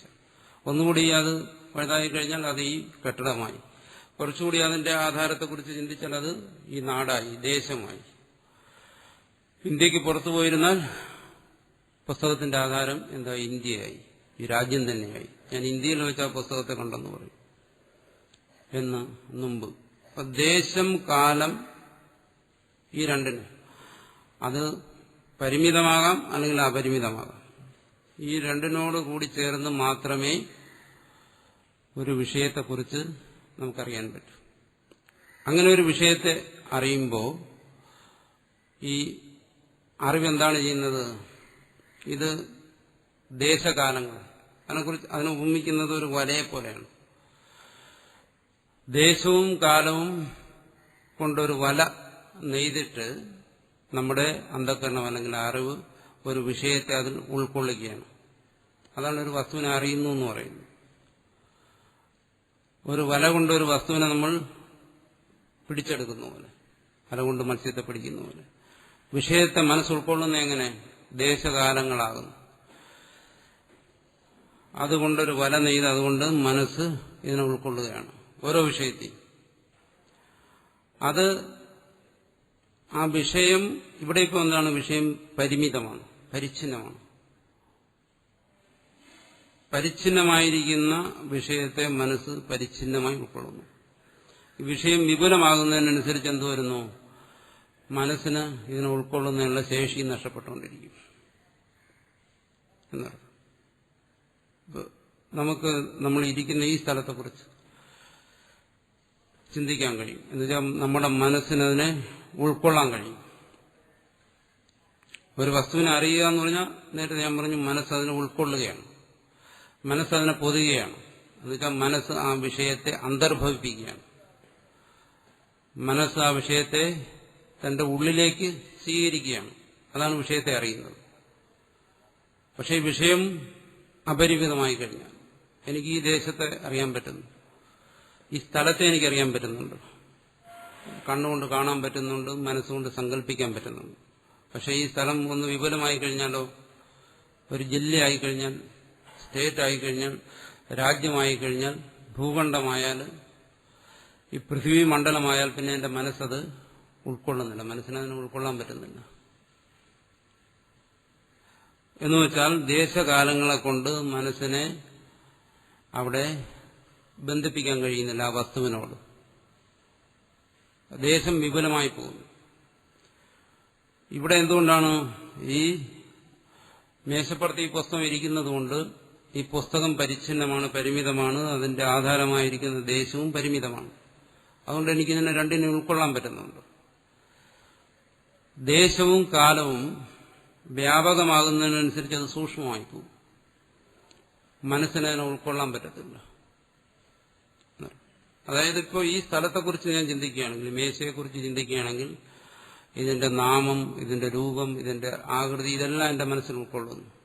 കാരണം ഇതിപ്പോൾ 4 അടി വീതിയുണ്ടെങ്കിൽ എന്റെ മനസ്സിൽ അതിനെ ഉൾക്കൊള്ളാൻ കഴിയുന്നുണ്ട്. 4 അടി എന്റെ മനസ്സിന് ഉൾക്കൊള്ളാൻ പറ്റും. 10 അടി ആയാലും 100 അടി ആയാലും മനസ്സതിനെ ഉൾക്കൊള്ളുന്നില്ല. വ്യാപകമാകുമ്പോൾ വസ്തുവിനെ മനസ്സിന് ഉൾക്കൊള്ളാൻ കഴിയത്തില്ല. ഭൂമിയിൽ നിന്ന് സൂര്യനിലേക്കുള്ള ദൂരം മനസ്സുകൊണ്ട് സങ്കല്പിക്കാൻ പറ്റുന്നില്ല. എന്തുകൊണ്ടത് വ്യാപകമാകുന്നുണ്ട്? വസ്തുഗ്രഹണത്തിൽ മനസ്സിനുള്ള ഒരു പ്രത്യേകത അതാണ്. കാലദേശങ്ങൾ കൊണ്ട് വസ്തു പരിമിതമായാൽ മാത്രമേ അതിനെ ഉൾക്കൊള്ളാൻ കഴിയൂ. അല്ലെങ്കിൽ വസ്തുവിനെയും അതിന്റെ ആധാരത്തെയും നമുക്ക് ഉൾക്കൊള്ളാൻ കഴിയാതെ പോകും. അങ്ങനെ ചിന്തിക്കുമ്പോൾ ഈ ഭൂമണ്ഡലത്തിന്റെ ആധാരം എന്താണ്? ഭൂമണ്ഡലത്തിന്റെ ആധാരം അതെവിടെ നിൽക്കുന്നു അത് തന്നെയാണ് അതിന്റെ ആധാരം. പക്ഷെ അതിന്റെ ആധാരത്തെക്കുറിച്ച് നമുക്ക് ചിന്തിക്കാൻ പറ്റത്തില്ല. ആകാശത്തിലേക്ക് നോക്കുക, സൂര്യ ചന്ദ്ര താരകാദികളൊക്കെ നിൽക്കുന്നു. വിഷയങ്ങളാണ്, മനസ്സിന്റെ വിഷയങ്ങളാണ്. അതിനെ നമ്മൾ ഗ്രഹിക്കുന്നുണ്ട്, അതിനെ നമ്മൾ പരിമിതമായി ഗ്രഹിക്കുന്നു. പക്ഷെ അതിന്റെ ആധാരത്തെ നമുക്ക് ഗ്രഹിക്കാൻ പറ്റുന്നില്ല. എന്താണ് അതിന്റെ ആധാരം? അതിനാണ് നമ്മൾ ആകാശം എന്ന് പറയുന്നത്. ഒരു വസ്തുവിനെയും അതിന്റെ ആധാരത്തെയും ദേശകാലങ്ങൾ കൊണ്ട് നമ്മൾ ഗ്രഹിക്കുമ്പോൾ അത് വ്യാപകമാകുമ്പോൾ നമ്മുടെ അറിവിന് അതിനെ ഉൾക്കൊള്ളാൻ ഉള്ള കഴിവ് നഷ്ടപ്പെടുന്നു. അതുകൊണ്ടാണ് നമ്മൾ ആകാശത്തിലേക്ക് നോക്കിക്കഴിഞ്ഞാൽ ഈ പ്രപഞ്ചം, വിപുലമായ പ്രപഞ്ചം നമ്മുടെ അറിവിന് വിഷയമാകുന്നുണ്ടെങ്കിലും അത് നിൽക്കുന്നതിന്റെ ആധാരം അത് നമുക്ക് പിടികിട്ടുന്നില്ല. എന്താണ് ഈ ആകാശം? എന്താണ് അതിന്റെ രൂപം? അതിനെത്ര വീതിയുണ്ട്, എത്ര നീളമുണ്ട്, അതിന്റെ ഘനം എന്താണ്? ഈ രീതിയിൽ ആകാശത്തെ നമുക്കറിയാൻ കഴിയുന്നില്ല. എന്തുകൊണ്ട്? വസ്തു അവിടെ അപരിമിതമായി, അതിന്റെ ആധാരവും അപരിമിതമായി. പക്ഷേ ഈ ആകാശം എന്ന് പറയുന്നത് എന്താണ്? അതാണ് അവിടെ കാണുന്ന വസ്തുക്കളുടെ എല്ലാം ദേശം. ഇവിടെ എങ്ങനെയാണോ ഈ പുസ്തകത്തിന്റെ ദേശം ഇതായിരിക്കുന്നത്, അതുപോലെ ഈ ആകാശത്തിൽ കാണുന്ന ചന്ദ്ര, സൂര്യ, നക്ഷത്രങ്ങൾ, മേഘം, വായു എന്തെല്ലാം ഇവിടെ നിലനിൽക്കുന്നോ അതിന്റെ എല്ലാം ദേശം, അതാണ് ആകാശം. പക്ഷെ ആ ദേശം നമുക്ക് പിടികിട്ടുന്നില്ല. അദേശത്തെ നമ്മൾ എങ്ങനെ അറിയുന്നു? ശൂന്യമായിട്ട് അറിയുന്നു, മാനങ്ങളില്ലാതെ അറിയുന്നു. എന്നുവെച്ചാൽ നീളം, വീതി, ഘനം തുടങ്ങിയ മാനങ്ങളില്ലാതെ. അതുകൊണ്ടാണ് ആകാശത്തെ ശൂന്യം എന്ന് പറയുന്നത്. അതിനെ നമ്മൾ അനിർവചനീയമായി അറിയുന്നു. നമുക്ക് നിർവചിക്കാൻ കഴിയുന്നില്ല. എന്താണ് ആകാശം എന്ന് ആർക്കെങ്കിലും നിർവചിക്കാൻ പറ്റും? ആർക്കും പിടിയില്ലാത്ത ഒന്നാണ്. അതിനെക്കുറിച്ച് അങ്ങേയറ്റം പറയാവുന്നുള്ള എന്താണ്? ആകാശം ശൂന്യമാണെന്ന് പറയാം. പക്ഷേ വെറും ശൂന്യമായ ഒന്നിന് ഈ കാണുന്ന ചരാചരങ്ങളെല്ലാം എങ്ങനെ താങ്ങി നിർത്താൻ കഴിയുന്നു? അപ്പോൾ അതൊരു വസ്തുവാണ്, അതൊരു ദേശമാണ് എന്നർത്ഥം. അതുകൊണ്ട് അതിനെ ഭൗതിക ആകാശം എന്ന് പറയുന്നു. അതുകൊണ്ടാണ് സൃഷ്ടിയിൽ ആദ്യം ഉണ്ടായ ഭൂതം അതിനെ വസ്തുവായിട്ടാണ് കണക്കാക്കിയിരിക്കുന്നത്. ആധുനിക ചിന്തകർ പറയുന്നത് എന്താണ്? ശൂന്യമെന്നാണ്. പക്ഷെ നമ്മൾ പറയുന്നത് എന്താണ്? അത് വസ്തുവാണ്. സൃഷ്ടിയിൽ ആദ്യം ഉണ്ടായ പദാർത്ഥം, അതാണ് ആകാശം. അപ്പൊ സർവവ്യാപകമായി സർവത്തെയും ഉൾക്കൊണ്ടിരിക്കുന്ന ഈ ആകാശത്തിൽ നമ്മൾ എന്ത് ചെയ്യുന്നു? ഈ ക്ഷണത്തിൽ ഈ എല്ലാ പ്രതിഭാസങ്ങളെയും കാണുന്നു. അത്രയും വ്യാപകമായ ആകാശത്തെ, അതായത് ഈ സൂര്യ ചന്ദ്ര നക്ഷത്രാദികളെയെല്ലാം ഉൾക്കൊണ്ടിരിക്കുന്ന ആകാശത്തെ, ആ ആകാശത്തെയും സർവത്തെയും ഉൾക്കൊണ്ടിരിക്കുന്ന ആകാശത്തെ, അതായത് ഒരു വസ്തുവിനെ, ഒരു വസ്തു ഒരു ദേശത്തിൽ അറിയുന്നു എന്ന് പറഞ്ഞാൽ അതിന്റെ അർത്ഥം ആ വസ്തുവിനെ ആ ദേശം ഉൾക്കൊള്ളുന്നു എന്നാണ്. അപ്പോൾ ഈ ആകാശത്തിൽ ഈ വിഷയങ്ങളെല്ലാം അറിയുന്നു എന്ന് പറഞ്ഞാൽ ആകാശം ഇതിനെല്ലാം ഉൾക്കൊള്ളുന്നു എന്നാണ്. അതൊരു വസ്തു ആയതുകൊണ്ടാണ് അതിനെ ഭൂതാകാശം എന്ന് പറയുന്നത്. ആകാശത്ത് പറയുന്നത് എന്താണ്? അത് ഭൂതാകാശമാണ് എന്നർത്ഥം. ആകാശത്തിൽ ഒരു വസ്തു ഇരിക്കുന്നു എന്ന് പറഞ്ഞാൽ ആകാശം ആ വസ്തുവിനെ ഉൾക്കൊണ്ടിരിക്കുന്നു എന്നർത്ഥം. ആകാശത്തിൽ വസ്തു ഇരിക്കുന്നതായി എന്ത് ചെയ്യുന്നു? ജീവൻ അറിയുന്നു.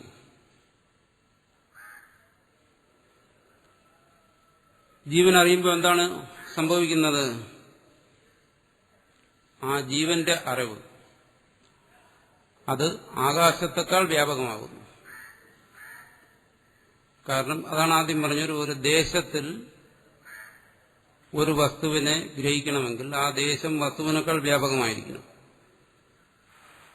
ആകാശത്തിൽ ഈ വസ്തുക്കളെല്ലാം നമ്മൾ അറിയുന്നു. സൂര്യനെയും നക്ഷത്രങ്ങളെയും എല്ലാം അറിയുമ്പോൾ ആകാശം ഈ വസ്തുക്കളെക്കാളെല്ലാം വ്യാപകമായിരിക്കുന്നു. അങ്ങനെയുള്ള ആകാശത്തെയും ജീവൻ അറിയുന്നു എന്ന് പറയുമ്പോൾ ജീവന്റെ അറിവ് ഈ ആകാശത്തെക്കാൾ വ്യാപകമാണ്. അറിവിന് ഒരു വസ്തു വിഷയമാകുന്നു എന്ന് പറയുമ്പോൾ ആ വസ്തുവിനെ അറിവ് ഉൾക്കൊള്ളുന്നു എന്നർത്ഥം. അപ്പൊ ജീവന്റെ അറിവ് എന്ത് ചെയ്യുന്നു? ആകാശം ഉൾപ്പെടെയുള്ള സർവ്വ വിഷയങ്ങളെയും ഉൾക്കൊള്ളുന്ന ഒന്നാണ്. ആകാശം തന്നെ അതിസൂക്ഷ്മമായിരിക്കുന്നു. അതാണ് ആകാശത്തെ ശൂന്യമെന്ന് പറയുന്നത്. മാനങ്ങളില്ലാതെ ഇരിക്കുന്നു. അങ്ങനെയാണെങ്കിൽ ആകാശത്തെ കൂടി ഉൾക്കൊള്ളുന്ന അറിവ് അത് ആകാശത്തെക്കാൾ സൂക്ഷ്മമായിരിക്കുന്നു. അതാണ് ഇവിടെ പറഞ്ഞ എന്താണ്? അസത് എന്ന് പറഞ്ഞാൽ കൽപ്പിതം എന്ന് പറഞ്ഞത്. അസത് എന്ന് പറയുന്നതിന് മനസ്സിലാക്കാൻ വേണ്ടിയിട്ടാണ് ഇത് പറഞ്ഞത്. ആകാശത്തെക്കാൾ ആകാശത്തെയും ഉൾക്കൊള്ളുന്ന ഒന്ന്, ആകാശത്തിന്റെയും സ്ഥാനം ആയിരിക്കുന്ന അതിനെയാണ് ചിദാകാശം എന്ന് പറയുന്നത്. അറിവിന് ചിദാകാശം, ബോധാകാശം, ചിദാകാശം എന്നെല്ലാമുള്ള പേര് വരാൻ കാരണം അതുകൊണ്ടാണ്. എന്ത് ചെയ്യുന്നു? അത് അറിവിനെ ഉൾക്കൊള്ളുന്നു. അറിവ് അതിനുള്ളിലാക്കുന്നു, അതിനെ വിഷയമാക്കുന്നു. എന്തിനെ? ആകാശത്തെ. അപ്പോൾ ആകാശത്തെക്കാൾ അത് സൂക്ഷ്മമാണ്. അപ്പൊ അറിവ് ആകാശത്തെ അറിയുമ്പോൾ എന്ത് ചെയ്യുന്നു? അറിവ് സ്വയം തന്നെ ദേശമായി കാലമായി ആകാശത്തെ അറിയുന്നു. കാരണം പിന്നെ അവിടെ ദേശമില്ല. നമുക്ക് പരമാവധി ദേശത്തെക്കുറിച്ച് സങ്കല്പിക്കാവുന്ന ആകാശം വരെയാണ്. ആകാശത്തിൽ സർവ്വവസ്തുക്കൾ. അപ്പൊ ആകാശമോ അതുകൊണ്ടാണ് അതിനെ ആദ്യത്തെ വസ്തു എന്ന് പറയുന്നത്. ആദ്യം സൃഷ്ടിക്കപ്പെട്ട വസ്തുവായി ആകാശത്തെ പറയും. അപ്പോൾ ആ സൃഷ്ടിക്ക് മുമ്പ് എന്തായിരുന്നു? ആകാശത്തിന് ദേശമായി നിന്നത്. ആകാശത്തെ എവിടെ അറിയുന്നു? ആകാശത്തെ അറിയുന്നത് ചിദാകാശത്തിൽ, ബോധാകാശത്തിൽ. ആകാശത്തിന് ദേശമായി നിൽക്കുന്ന ബോധാകാശം. ആ ബോധാകാശത്തിലാണ് ആകാശം നിൽക്കുന്നത്. എന്നുവെച്ചാൽ ബോധാകാശത്തെ ആശ്രയിച്ച്, ബോധാകാശം എന്ന് പറയുന്ന ദേശത്തെ ആശ്രയിച്ചിട്ടാണ് ആകാശം നിൽക്കുന്നത്. ആ ആകാശത്തെ ആശ്രയിച്ചാണ് മറ്റു വസ്തുക്കൾ നിൽക്കുന്നത്. അങ്ങനെ വസ്തു ചിന്ത ചെയ്തു വരുമ്പോൾ എന്ത് വരുന്നു? ഇത് ബോധത്തിലാണ് വസ്തു നിൽക്കുന്നതെന്ന് മനസ്സിലാക്കും. മറിച്ച് വസ്തുവിനെ ആശ്രയിച്ച് ബോധം നിൽക്കുകയല്ല. എന്തുകൊണ്ട്? കാലദേശങ്ങളെ ആശ്രയിച്ചാണ് വസ്തു നിൽക്കുന്നതെങ്കിൽ ബോധത്തെ ആശ്രയിച്ചാണ് വസ്തുക്കൾ നിൽക്കുന്നതെന്ന് നമുക്ക് മനസ്സിലാക്കാൻ പറ്റും ചിന്തിക്കുമ്പോൾ. അവിടെ ഈ ആകാശമെന്ന് പറയുന്ന സർവത്തെയും ഉൾക്കൊണ്ട് നിൽക്കുന്ന ഈ ഭൗതിക ആകാശത്തെ ഉൾക്കൊള്ളാൻ ഈ ബോധം തന്നെ എന്ത് ചെയ്യുന്നു? കാലദേശ രൂപത്തിൽ നിൽക്കുന്നു. ആകാശത്തെ ഈ ക്ഷണത്തിൽ അറിയുന്നു. ഈ ക്ഷണമെന്ന് പറയുന്നത് എന്താണ്? അത് ഈ ബോധത്തിന്റെ തന്നെ സ്ഫുരണമാണ് ഈ ക്ഷണം. അവിടെ എവിടെ നിൽക്കുന്നു ഈ ആകാശം? അറിവിൽ നിൽക്കുന്നു. അറിവുകൊണ്ട് അതിനെ അറിയുന്നു, അറിവുകൊണ്ട് അതിനെ ഉൾക്കൊള്ളുന്നു. അപ്പൊ സർവവ്യാപകമായിരിക്കുന്ന ഈ ആകാശം നമ്മുടെ ബോധത്തിലാണ് നിൽക്കുന്നതെങ്കിൽ അത് ആധാരമായിരിക്കുന്ന സർവപ്രപഞ്ച ഘടകങ്ങളും നമ്മുടെ ബോധത്തിൽ തന്നെയാണ് നിൽക്കുന്നത്. അപ്പോൾ ബോധം സർവത്തെയും വിഷയീകരിച്ച് നിൽക്കുന്നു. അതാണ് ഇവിടെ പറയുന്നത്, ഒരു വിഷയത്തെ ബോധം വിഷയീകരിക്കുന്നു എന്ന് പറയുന്നു. അപ്പോൾ സർവപ്രപഞ്ച ഘടകങ്ങളും ആകാശം ഉൾപ്പെടെ ഈ ബോധത്തിൽ നിൽക്കുന്നു. ബോധം ഇതിനെ ഉൾക്കൊണ്ട് നിൽക്കുന്നു. അതുകൊണ്ട് ചിദാകാശം, അതിനെ മഹാകാശം എന്ന് പറയും. ആ മഹാകാശം എന്ത് ചെയ്യുന്നു? ഈ ഭൗതിക ആകാശത്തെ ഉൾക്കൊണ്ട് നിൽക്കുന്നു. അതാണ് പ്രപഞ്ച അനുഭവത്തിൽ സംഭവിച്ചുകൊണ്ടിരിക്കുന്നത്. അല്ലെങ്കിൽ ഇതാണ് പ്രപഞ്ച അനുഭവം എന്ന് പറയുന്നത്. അറിവിൽ ഈ വസ്തുക്കൾ ഇങ്ങനെ നിൽക്കുന്നതുകൊണ്ട്, അറിവ് ഇതിനെ ഉൾക്കൊണ്ട് അറിവിൽ നിൽക്കുന്നത് കൊണ്ടാണ് ഇതിനെ കൽപ്പിതം, അറിവ് കൽപ്പിച്ചത് എന്ന് പറയുന്നത്. എന്ന് പറഞ്ഞാൽ അറിവിനെ ആശ്രയിക്കാതെ ഈ വസ്തുവിന് നിലനിൽക്കാൻ പറ്റത്തില്ല. ആകാശത്തെ ആശ്രയിക്കാതെ ഈ ഗോളങ്ങൾക്ക് നിലനിൽക്കാൻ പറ്റത്തില്ല. ഗോളങ്ങൾക്ക് നിലനിൽക്കാൻ ഒരു ദേശം വേണം. എന്താണത്? ആകാശമാണ്. അങ്ങനെയാണെങ്കിൽ ഈ ആകാശത്തെ ഉൾക്കൊള്ളുന്ന ബോധം, ആ ബോധത്തെ ആശ്രയിക്കാതെ ചിത്ത് ആകാശത്തിന് നിലനിൽപ്പില്ല. ആകാശത്തിന് നിൽക്കാൻ ഒക്കത്തില്ല. അപ്പൊ ആകാശമാണ് നമുക്ക് പരമാവധി കൽപ്പിക്കാവുന്ന ദേശം. ക്ഷണം ആണ് നമുക്ക് പരമാവധി കൽപ്പിക്കാവുന്ന കാലം, ഈ ക്ഷണം. ഇത് രണ്ടും എന്താണ്? ഈ ബോധത്തിന്റെ തന്നെ സ്ഫുരണങ്ങളാണ്. അതുകൊണ്ട് ഇതെല്ലാം എന്ത് ചെയ്യുന്നു? ബോധത്തിൽ നിൽക്കുന്നു. അല്ലെങ്കിൽ ബോധം ഇതിനെയെല്ലാം വിഷയീകരിച്ചു നിൽക്കുന്നു. ഈ തത്വത്തെ മനസ്സിലാക്കിയിട്ട് വേണം ഇനി പറയുന്ന ഭാഗങ്ങൾ, ബുദ്ധി വിഷയത്തെ വിഷയീകരിക്കുന്നു എന്നും മറ്റും പറയുന്ന ഭാഗങ്ങൾ മനസ്സിലാക്കേണ്ടത്. ഇവിടെ പറയുന്നു എന്താണോ? ഏതൊരു വിഷയത്തെയാണോ ബുദ്ധി സദാ ഉൾക്കൊണ്ട് നിൽക്കുന്നത്, ആ വിഷയം സത്യമായിരിക്കും എന്നാണ്. യദ്വിഷയ ബുദ്ധി ന വ്യഭിചരതി. ഏതൊരു വിഷയത്തെക്കുറിച്ചുള്ള അറിവാണോ മാറാതിരിക്കുന്നത്, തത്സത്. യദ്വിഷയ ബുദ്ധി വ്യഭിചരതി. ഏതൊരു വിഷയത്തെക്കുറിച്ചുള്ള അറിവാണോ മാറാതിരിക്കുന്നത്, ആ അറിവിന്റെ വിഷയമായിരിക്കുന്ന വസ്തു സത്തായിരിക്കും, മറിച്ചാണെങ്കിൽ അസത്തായിരിക്കും. വ്യഭിചരതി, മാറിപ്പോകുന്നത്, തദസത്.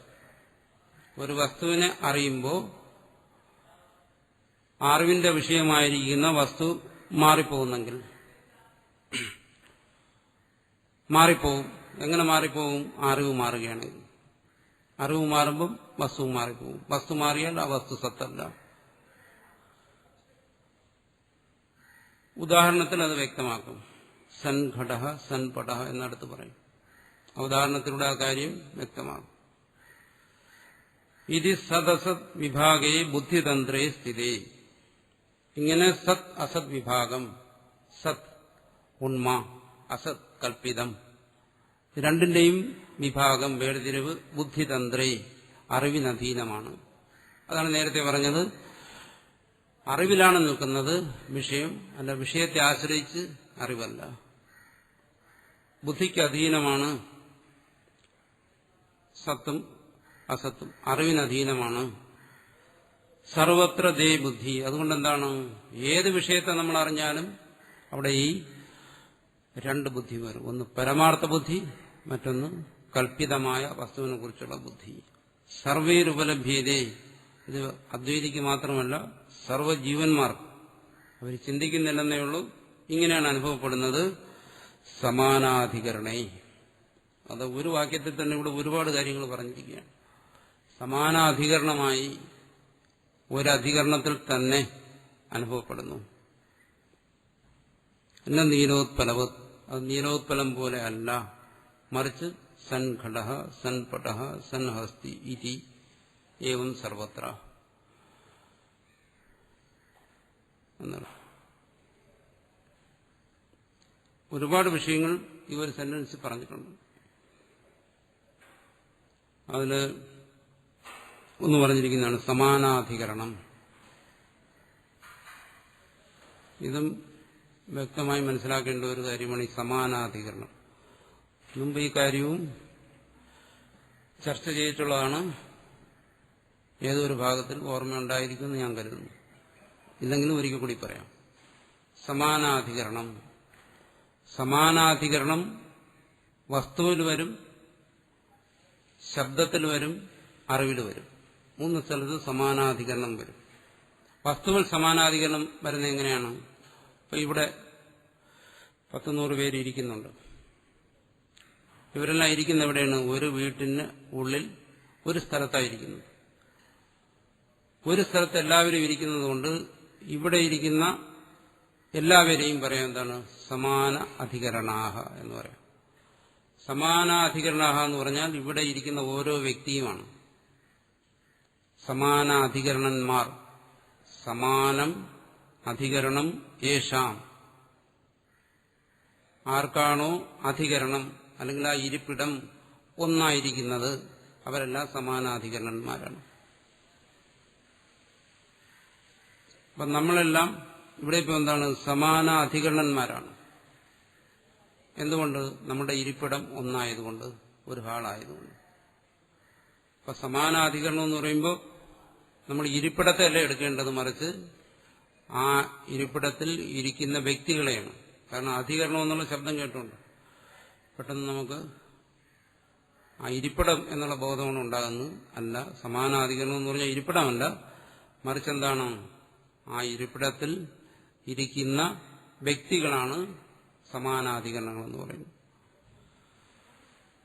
ഇത് വസ്തുവിൽ സംഭവിക്കുന്ന സമാനാധികരണമാണ്. ഇനി ശബ്ദത്തിൽ സമാനാധികരണം സംഭവിക്കാം.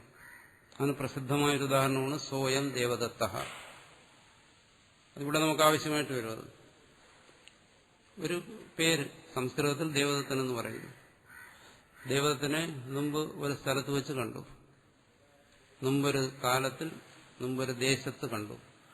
ഇപ്പോൾ ഇവിടെ കാണുന്നു ഞാൻ വീണ്ടും അതേ വ്യക്തി. അപ്പൊ ഞാൻ പറയുകയാണ് സോയം ദേവദത്തഃ, ഞാൻ അവിടെ അന്ന് കണ്ട ദേവദത്തൻ തന്നെയാണ് ഇപ്പോൾ എന്റെ മുമ്പിൽ ഇരിക്കുന്നത് എന്ന് പറയുന്നു. അവിടെ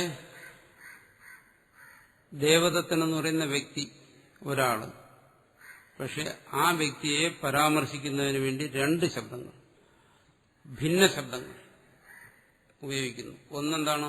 സഹ. സഹ എന്ന് പറയുന്നത് തത് ശബ്ദത്തിന്റെ രൂപമാണ്. തതെന്ന് സംസ്കൃതത്തിൽ ഒരു ശബ്ദമുണ്ട്. അതിൽ നിന്നാണ് സഹ തൗ തേ തം തൗ താൻ എന്നുള്ള രൂപങ്ങളുണ്ടാകുന്നു. തത് ശബ്ദത്തിന്റെ രൂപമാണ്. അതും എങ്ങനെ? പ്രഥമ വിഭക്തിയിലാണ്. പ്രഥമ വിഭക്തിയിൽ ഏകവചനമായിട്ടാണ് സഹ എന്ന് പറയുന്നത്. അത് കഴിഞ്ഞിട്ട് അയം എന്ന് പറയുന്നു. ഇതും സംസ്കൃതത്തിലുള്ള ഇതം എന്ന് പറയുന്ന ഒരു ശബ്ദത്തിന്റെ രൂപമാണ്. അയം ഇമോ ഇമേ, ഇമം ഇമോ ഇമാൻ എന്നിങ്ങനെ നമ്മൾ പറയുന്ന ശബ്ദം. ആ അയം എന്ന് പറയുന്നതും പ്രഥമ ഏകവചനമാണ്. ഇവിടെ എന്ത് ചെയ്യുന്നു? സഹ എന്ന് പറയുന്ന പ്രഥമ ഏകവചന ശബ്ദവും അയം എന്ന് പറയുന്ന പ്രഥമ ഏകവചന ശബ്ദവും, ഈ രണ്ട് ശബ്ദങ്ങളും വെവ്വേറെ ശബ്ദങ്ങളാണ്. പക്ഷെ ഈ രണ്ട് ശബ്ദങ്ങളും ഭിന്ന ശബ്ദങ്ങളാണ്. ഈ രണ്ട് ശബ്ദങ്ങളും ഒരു വ്യക്തിയെ കുറിക്കുന്നു. ഒരേ വിഭക്തിയിലുള്ള രണ്ട് ശബ്ദങ്ങൾ ഒരർത്ഥത്തെ ബോധിപ്പിച്ചു കഴിഞ്ഞാൽ അവിടെ ശബ്ദസമാനാധികരണം എന്ന് പറയും. ആ ശബ്ദങ്ങൾക്ക് സമാനാധികരണമുണ്ട്. വസ്തു സമാനാധികരണം ഞാൻ നേരത്തെ പറഞ്ഞു. ശബ്ദ സമാനാധികരണത്തെക്കുറിച്ച് പറയുകയാണ്. ഇത് പല ഭാഗങ്ങളിലും വരും ശാസ്ത്ര ചർച്ചയിൽ. ഒരേ വിഭക്തിയിലുള്ള രണ്ട് ശബ്ദങ്ങൾ ഒരു അർത്ഥത്തെ ബോധിപ്പിച്ചാൽ, അർത്ഥത്തിലല്ല, ആ ശബ്ദങ്ങളിൽ സമാനാധികരണം വരും. അത് ശബ്ദ സമാനാധികരണം. ഇനി ഇവിടെ തന്നെ ശ്രദ്ധിക്കുക. സ്വയം ദേവദത്ത എന്ന് പറയുന്നു. ഇത് കേൾക്കുന്ന ഒരാളിന്, ഈ ശബ്ദം കേൾക്കുന്ന ഒരാളിന്റെ മനസ്സിലെന്താ സംഭവിക്കുന്നത്, അറിവിലെന്താ സംഭവിക്കുന്നത്? ഈ രണ്ട് ശബ്ദങ്ങളും അയാളുടെ അന്ധകരണത്തിൽ ഒരു വസ്തുവിനെ സ്ഫുരിപ്പിക്കും. ഒരു വസ്തുവിനെ, എന്താണ്, ദേവദത്തൻ എന്ന് പറയുന്ന ഒരു വസ്തുവിനെയാണ് അയാളുടെ മനസ്സിൽ സ്ഫുരിപ്പിക്കുന്നത്. അതായത് സ്വയം ദേവദത്ത എന്ന് പറയുമ്പോൾ ആ വ്യക്തി ധരിക്കുന്ന എന്താണ്? ഒരു വ്യക്തിയെ തന്റെ മനസ്സിൽ ധരിക്കുന്നു. ഇത് ചിന്തിച്ച് മനസ്സിലാക്കേണ്ട ഒരു കാര്യമാണ്. അങ്ങനെ ധരിക്കുമ്പോൾ അയാളുടെ മനസ്സിലെന്ത് സംഭവിക്കുന്നു? രണ്ട് വിഭിന്ന ശബ്ദങ്ങൾ ഒരർത്ഥത്തെ ബോധിപ്പിക്കുന്നു. രണ്ട് വിഭിന്നമായ ശബ്ദങ്ങൾ. എല്ലാവരും പുസ്തകത്തിൽ തപ്പി നോക്കിയാണ് ഇത് ഇവിടെ എങ്ങനെ എഴുതിയിട്ടുണ്ടോ. പുസ്തകത്തിൽ നോക്കണ്ട, പുസ്തകത്തിൽ എഴുതിയിട്ടില്ല. ആവർത്തിച്ച് വായിച്ചു നോക്കിയാണ് ഇവിടെ ഉണ്ടോ, ഇത് കാണുന്നില്ലല്ലോ, ഇത് ഇല്ലാത്തതൊക്കെയാണല്ലോ പറയുന്നതാണ്. രണ്ട് വിഭിന്നമായ ശബ്ദങ്ങൾ ഒരർത്ഥത്തെ നമ്മുടെ അന്ധകരണത്തിൽ സ്ഫുരിപ്പിക്കുമ്പോൾ എന്ത് വരുന്നു? അവിടെ അറിവിൽ സമാനാധികരണം വരുന്നു. കാരണം അറിവ് രണ്ട് ശബ്ദങ്ങളിലൂടെ ഒരർത്ഥത്തെ സ്ഫുരിപ്പിക്കുന്നു. അപ്പോൾ അറിവിൽ സമാനാധികരണം, ജ്ഞാനത്തിൽ സമാനാധികരണം വന്നു. കാരണം ആ വസ്തുവിന് ജ്ഞാനം അധികരണമായി. എങ്ങനെ? രണ്ട് ശബ്ദങ്ങളിലൂടെ എന്ന് പറയാം. അല്ലെങ്കിൽ ജ്ഞാനം അല്ലെങ്കിൽ അറിവ് ഒരു വസ്തുവിനെ രണ്ട് ശബ്ദങ്ങളിലൂടെ ഗ്രഹിച്ചു. അപ്പോൾ അവിടെ അറിവിൽ സമാനാധികരണം വന്നു, ശബ്ദത്തിൽ സമാനാധികരണം വന്നു, വസ്തുവിൽ സമാനാധികരണം വരുന്നു. ഇങ്ങനെ ഈ മൂന്ന് തരത്തിലുള്ള സമാനാധികരണങ്ങളെ ശാസ്ത്രത്തിൽ പല ഭാഗങ്ങളിലും ചർച്ച ചെയ്യും. ഇവിടെ ഈ മൂന്ന് തരത്തിലുള്ള സമാനാധികരണവും വരുന്നുണ്ട് നമ്മൾ ഈ ചർച്ച ചെയ്യുന്ന സന്ദർഭത്തിൽ. അതിനൊരു ഉദാഹരണമാണ് കൊടുത്തിരിക്കുന്നത്. സൻ ഘടഃ, സൻ പടഃ, സൻ ഹസ്തി എന്നെല്ലാം പറഞ്ഞിരിക്കുന്നു. അതും മനസ്സിലാക്കേണ്ടതാണ്. ഇത്തരം കാര്യങ്ങളെല്ലാം വാസ്തവത്തിൽ ഇവിടെയല്ല പഠിക്കുന്നത്. ഇതൊക്കെ പഠിച്ചിട്ടാണ് പിന്നെ ഈ ഭാഷ്യം പഠിക്കുന്നത്. സാധാരണഗതി ഭാഷ്യത്തെക്കുറിച്ച് ചിന്തിക്കുന്ന മുമ്പ് ഈ കാര്യങ്ങളെല്ലാം നേരത്തെ മനസ്സിലാക്കിയിരിക്കണം. അപ്പം ഇത് പറഞ്ഞങ്ങ് പോയാൽ മതി, കാര്യം പിടികിട്ടും. ഇത് പിന്നെ ഇവിടെ വെച്ച് തന്നെ നമ്മൾ അതും പഠിക്കണം. സൻ ഘടഃ എന്ന് പറയുന്നു, അല്ലെങ്കിൽ പറയുന്നു സൻ ബാലഃ എന്ന് പറയുന്നു. സൻ ബാലഃ എന്ന് പറയുന്നിടത്ത് എന്താണ്? ബാലൻ എന്ന് പറയുന്നത് വിശേഷ്യം എന്ന് പറയുന്നു. സൻ എന്ന് പറയുന്നത് വിശേഷണം. നമ്മൾ സാധാരണ പറയുന്ന പോലെ വെളുത്ത കുതിര എന്ന് പറയുന്നു. കുതിര വിശേഷ്യം, വെളുപ്പ് വിശേഷണം. സാധാരണ നമ്മൾ മലയാളം പഠിക്കുമ്പോൾ ചെറിയ ക്ലാസ്സിൽ പഠിക്കുന്നതാണ്. വെളുത്ത കുതിര, വെളുപ്പ് വിശേഷണം, കുതിര വിശേഷ്യം. അതുപോലെ സൻ ബാലഃ എന്ന് പറയുന്നു. ബാലൻ വിശേഷ്യം, സൻ വിശേഷണം. ബാലനെ വിശേഷിപ്പിക്കുകയാണ്. സൻ എന്ന് പറഞ്ഞാൽ ഉള്ളതായ. അസ് എന്ന് പറയുന്ന ഒരു ധാതുവുണ്ട്. ഭവതി, ഭവിക്കുന്നു എന്നുള്ള അർത്ഥത്തിൽ. അതിൽ നിന്ന് വ്യാകരണ നിയമം അനുസരിച്ച് ശത്രു എന്ന് പറയുന്ന ഒരു പ്രത്യയനോട് കൂടി ചേരും. അപ്പൊ അതിന് സൻ എന്ന് പുല്ലിംഗത്തിൽ രൂപം വരും. സൻ, സന്തോ സന്തഃ, സന്തം സന്തോ സതഃ, സദാ സദ്ഭ്യാം എന്നിങ്ങനെ അതിന്റെ രൂപം പോകും. അത് നപുംസകലിംഗത്തിൽ വരുമ്പോൾ സത്ത് എന്ന് പറയും. സത് സതി സന്ധി, സത് സതി സന്ധി, സദാ സതഃ സതി, അങ്ങനെ അതിന്റെ രൂപം പോകും. സ്ത്രീലിംഗത്തിൽ വരുമ്പോൾ ആ ശബ്ദം തന്നെ സതി, സത്യു, സത്യ എന്നിങ്ങനെ വരും. സതിയും, അങ്ങനെ അതിന്റെ രൂപം പോകും. ഒരേ ശബ്ദം തന്നെ, സത്ത് എന്ന് പറയുന്ന ശബ്ദം തന്നെ പുല്ലിംഗത്തിൽ സൻ, സൻ ബാലഃ, സതി ബാലിക, സത് പുഷ്പം. ഇങ്ങനെ ഈ ശബ്ദം സാധാരണഗതിയിൽ നാമവിശേഷണം അബ്ജക്റ്റീവായിട്ട് ഉപയോഗിക്കുന്ന ഒരു ശബ്ദമാണ് സാധാരണ ഈ സത്ത് എന്ന് പറയുന്ന ശബ്ദം. അതിവിടെ ഉപയോഗിച്ചിരിക്കുന്നു. എന്താണ്? ബാലൻ എന്ന് പറയുന്ന നാമത്തിന് വിശേഷണമായിട്ട് ഈ ശബ്ദം ഉപയോഗിച്ചിരിക്കുകയാണ്, സത് ശബ്ദം. അത് പുല്ലിംഗം, ബാലശബ്ദം പുല്ലിംഗമായതുകൊണ്ട് സൻ ബാലഹ എന്ന് പറഞ്ഞു. ഇവിടെ ഉപയോഗിച്ചിരിക്കുന്ന ശബ്ദങ്ങളെല്ലാം ഘടഹ പുല്ലിംഗം, അതുകൊണ്ട് സൻ ഘടഹ. പടഹ പുല്ലിംഗം, സൻ പടഹ. ഹസ്തി പുല്ലിംഗമായിട്ട് സൻ.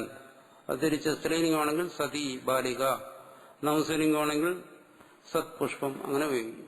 അതുകൊണ്ട് ഈ സൻ എന്നുള്ളത് കണ്ടിട്ട് നമ്മൾ പേടിക്കേണ്ട കാര്യമില്ല. നാമവിശേഷണമാണ്, ഉള്ളത് എന്നുള്ള അർത്ഥത്തിലാണ് ഉപയോഗിക്കുന്നത്. ഉണ്മ എന്നുള്ള അർത്ഥത്തിലാണ് ഈ ശബ്ദം ഉപയോഗിക്കുന്നത്. സൻ ബാലൻ എന്ന് പറഞ്ഞു കഴിഞ്ഞാൽ, സൻ ബാലഹ എന്ന് പറഞ്ഞാൽ ഉള്ളതായ, നിലനിൽക്കുന്നതായ ബാലൻ എന്നാണ് അതിന്റെ അർത്ഥം. അപ്പോൾ ഏതൊരു വിഷയത്തെ നമ്മൾ അറിഞ്ഞാലും എന്താണ് ഇവിടെ ഭാഷ്യകാരൻ പറയുന്നത്? സമാനാധികരണമായി അറിയുന്നു. എന്താണ് ഇവിടെ സമാനാധികരണം എന്ന് പറയുന്നത്? ഇപ്പൊ എടുക്കുക, സൻ അശ്വഹ എന്ന് പറയുന്നു, ഉള്ളതായ കുതിര. അതിൽ ആ സൻ എന്നുള്ള ശബ്ദം, അതിന്റെ അർത്ഥം, ആ ശബ്ദം നമ്മൾ ശ്രവിക്കുമ്പോൾ അതിന്റെ അർത്ഥത്തെക്കുറിച്ച് നമുക്ക് ബോധമുണ്ടാകും. അതായത് സൻ എന്ന് പറയുന്ന ശബ്ദത്തിന്റെ അർത്ഥത്തെ നമ്മൾ അറിയുന്നു. അതായത് സൻ എന്ന് പറയുന്ന ശബ്ദം നമ്മളെ ബോധിപ്പിക്കുന്ന അർത്ഥം അതെന്താണ്? അത് സത്ത്, ഉണ്മ, ഉണ്മയെ ബോധിപ്പിക്കുന്ന ഒന്നാണ്. ഉണ്മയെ അറിയുന്നു, ഉണ്മയെ അറിയുന്നു. സൻ എന്നുള്ള ശബ്ദത്തിലൂടെ നമ്മൾ ഉണ്മയെ അറിയുന്നു. സൻ എന്ന് പറയുന്നത് എല്ലാ പദാർത്ഥങ്ങളോടും ചേർന്നിരിക്കുന്നു. സൻ അശ്വഹ എന്ന് പറയുന്നു, ഉള്ളതായ അശ്വം. ഉള്ള അശ്വത്തെയല്ലേ അറിയാൻ പറ്റും, ഇല്ലാത്ത അശ്വത്തെ അറിയാൻ പറ്റത്തില്ല. ഉള്ളതായ കുതിര എന്ന് പറയുമ്പോൾ കുതിര എന്ന് പറയുന്ന ആ വസ്തുവിനോട് കൂടിച്ചേർന്ന് സത്തിന്റെ അനുഭവം നമുക്കുണ്ടാകുന്നു. വസ്ത്രത്തെക്കുറിച്ച് അറിയുമ്പോൾ, ബാലനെ കുറിച്ച് അറിയുമ്പോൾ, ബാലികയെ കുറിച്ച് അറിയുമ്പോൾ, പ്രപഞ്ചത്തിലെ ഏത് വസ്തുവിനെ കുറിച്ച് അറിഞ്ഞാലും ശരി, സത് എന്നുള്ള ഒരു അനുഭവം അതിനോട് കൂടിച്ചേർന്നിരിക്കും. എന്നാലേ അതിനെ അറിയാൻ പറ്റുമെന്നാണ്. അതാണ് ഇവിടെ ഭാഷ്യകാരൻ പറയുന്നത്. അതിൽ ഒന്ന് സത്യം, മറ്റൊന്ന് കൽപ്പിതം. സൻ അശ്വഹ എന്ന് പറയുമ്പോൾ സത് എന്നുള്ള ശബ്ദം കൊണ്ട് നമ്മൾ എന്തിനെയാണോ അറിയുന്നത്, ആ ഉണ്മ, അത് സത്യം. അതിനോട് കൂടിച്ചേർന്നറിയുന്ന അശ്വം, സൻ അശ്വ എന്ന് പറയുന്നിടത്ത് അത് കൽപ്പിതം എന്നാണ്. ഇവിടെ എന്ത് വരുന്നു? സൻ എന്ന് പറയുന്ന ശ്രദ്ധിക്കുക. അവിടെ സൻ ബാലഹ, സൻ ഘടഹ, സൻ ഹസ്തി, അവിടെ എല്ലാം എന്താണ്? ഒരേ വിഭക്തിയിലുള്ള രണ്ട് ശബ്ദങ്ങൾ. സൻ എന്ന് പറയുന്നത് ഏകവചനം, പ്രഥമ, ഘടഹ, പടഹ, ഹസ്തി, ബാലഹ, ബാലിക, ഇതെല്ലാം അതുപോലെ പ്രഥമ ഏകവചനം. അപ്പൊ രണ്ട് വിഭക്തിയിലുള്ള രണ്ട് ശബ്ദങ്ങൾ ഒരേ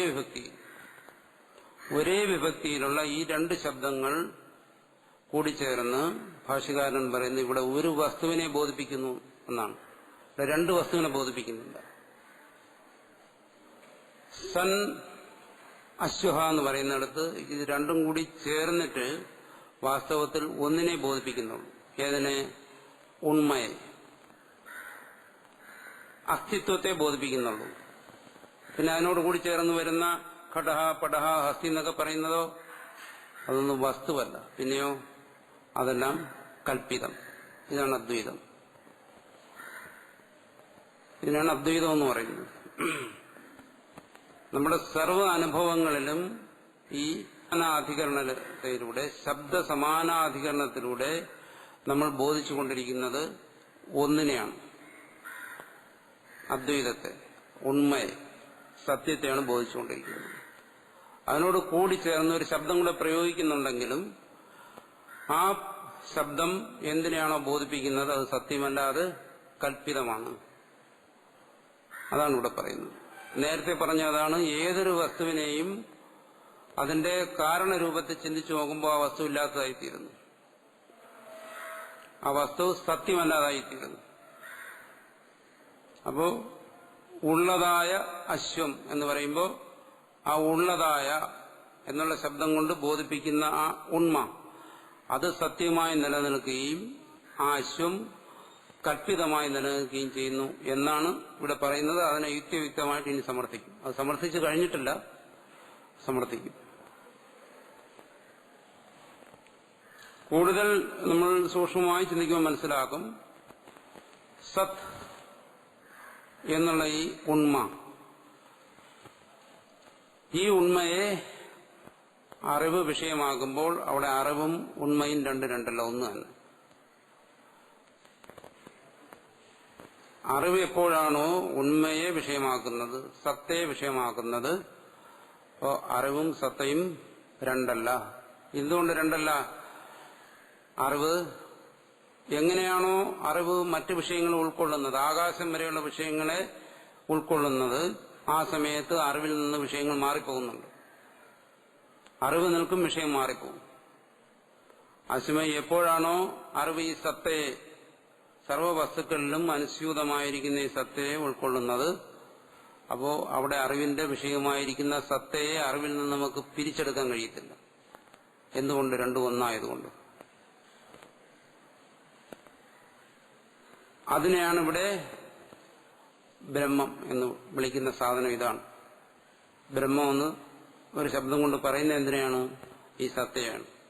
അല്ലെങ്കിൽ ഈ സത്തയെ സ്ഫുരിപ്പിക്കുന്ന ബോധത്തോട് അഭിന്നമായിരിക്കുന്ന ആ ഒന്നിനെയാണ് ബ്രഹ്മമെന്ന് പറയുന്നത്. അത് ഓരോ വിഷയാനുഭവത്തിലും ആ വിഷയത്തോട് ചേർന്ന് അനുഭവപ്പെട്ടുകൊണ്ടിരിക്കുന്നു, മാറാതെ. അതാണ് ഇവിടെ പറയുന്നത്. അതിന് സമാനാധികരണം എന്ന് പറഞ്ഞു. രണ്ട് ശബ്ദങ്ങൾ ഇവിടെ. ഓരോ അനുഭവത്തിനും ഈ രണ്ട് ശബ്ദങ്ങളുമുണ്ട്. ഒരു വസ്തുവിനെ അറിയുമ്പോൾ അതിനെ നമ്മൾ എങ്ങനെ അറിയുന്നു? ഇല്ലാത്തതെന്നല്ല അറിയുന്നു, മറിച്ച് ഉള്ളതെന്ന്. ഉള്ളതെന്നുള്ള അറിവാണ് ആ വസ്തുവിനെ സംബന്ധിച്ചുള്ള തുടർന്ന് വരുന്ന എല്ലാ വ്യവഹാരങ്ങൾക്കും നമ്മളെ സഹായിക്കുന്നു. വ്യവഹാരങ്ങളെന്ന് വെച്ചാൽ ആ വസ്തുവിനെ കുറിച്ച് പറയാൻ, ചിന്തിക്കാൻ, പ്രവർത്തിക്കാൻ എല്ലാം സഹായിക്കുന്ന എന്താണ്? വസ്തുവിന്റെ ഉണ്മയാണ്. വസ്തു ഉണ്ട് എന്നറിയുന്നത് കൊണ്ടാണ്. ആ ഉണ്മ സർവവസ്തുക്കളിൽ, ഈ പ്രപഞ്ചത്തെക്കുറിച്ചുള്ള ആകാശം ഉൾപ്പെടെയുള്ള ഏറ്റവും സൂക്ഷ്മമായ പരമാണു മുതൽ ആകാശം വരെയുള്ള സർവവസ്തുക്കളുടെ അനുഭവത്തിലും ഈ ഉണ്മ അനുസ്യൂതമായി മാറാതെ തുടർന്ന് നിൽക്കുന്നു. അതുകൊണ്ട് ആ ഉണ്മ ആധാരവും വസ്തു അതിൽ കൽപ്പിതവുമാണ്. സൻ ബാലഹ എന്ന് പറയുന്നിടത്ത് സത്ത, ഉണ്മ സത്യമായും ബാലൻ അവിടെ കൽപ്പിതമായും ഇരിക്കുന്നു. ഇതാണ് ഇവിടെ ആചാര്യസ്വാമികൾ പറഞ്ഞു വരുന്നത്. അത് രണ്ട് ശബ്ദങ്ങൾ സമാനാധികരണമായി ഒരു വസ്തുവിനെ ബോധിപ്പിക്കുന്നു എന്നർത്ഥം. അറിവിലും അത് തന്നെ സംഭവിക്കുന്നു. സൻ ഘടഹ, സൻ പടഹ, സൻ ബാലഹ, സൻ അശ്വ എന്ന് പറയുന്നത് എന്ത് ചെയ്യുന്നു? ഈ രണ്ട് ശബ്ദങ്ങളും കൂടിച്ചേർന്നിട്ട് അറിവിൽ സത്തയെ സ്ഫുരിപ്പിക്കുന്നു. അതിനോട് ചേർന്ന് വരുന്ന വിഷയമോ അതിനെ കൽപ്പിക്കുന്നു. കൽപ്പിതമായി നിലനിൽക്കുന്നു. അതിന് വാസ്തവത്തിൽ അവിടെ നിലനിൽപ്പില്ല. അത് വാസ്തവത്തിൽ നിലനിൽക്കുന്നില്ല എന്നുള്ള കാര്യം ഇവിടെ ഇനി ചർച്ച ചെയ്യും. പക്ഷെ ഈ സമാനാധികരണത്വത്തെ നമ്മൾ മനസ്സിലാക്കുമ്പോൾ അതിന് ആശയക്കുഴപ്പങ്ങളൊന്നും വരരുത്. അതിനു വേണ്ടിയിട്ടാണ് നീലോത്പലവത് എന്ന് പറഞ്ഞത്.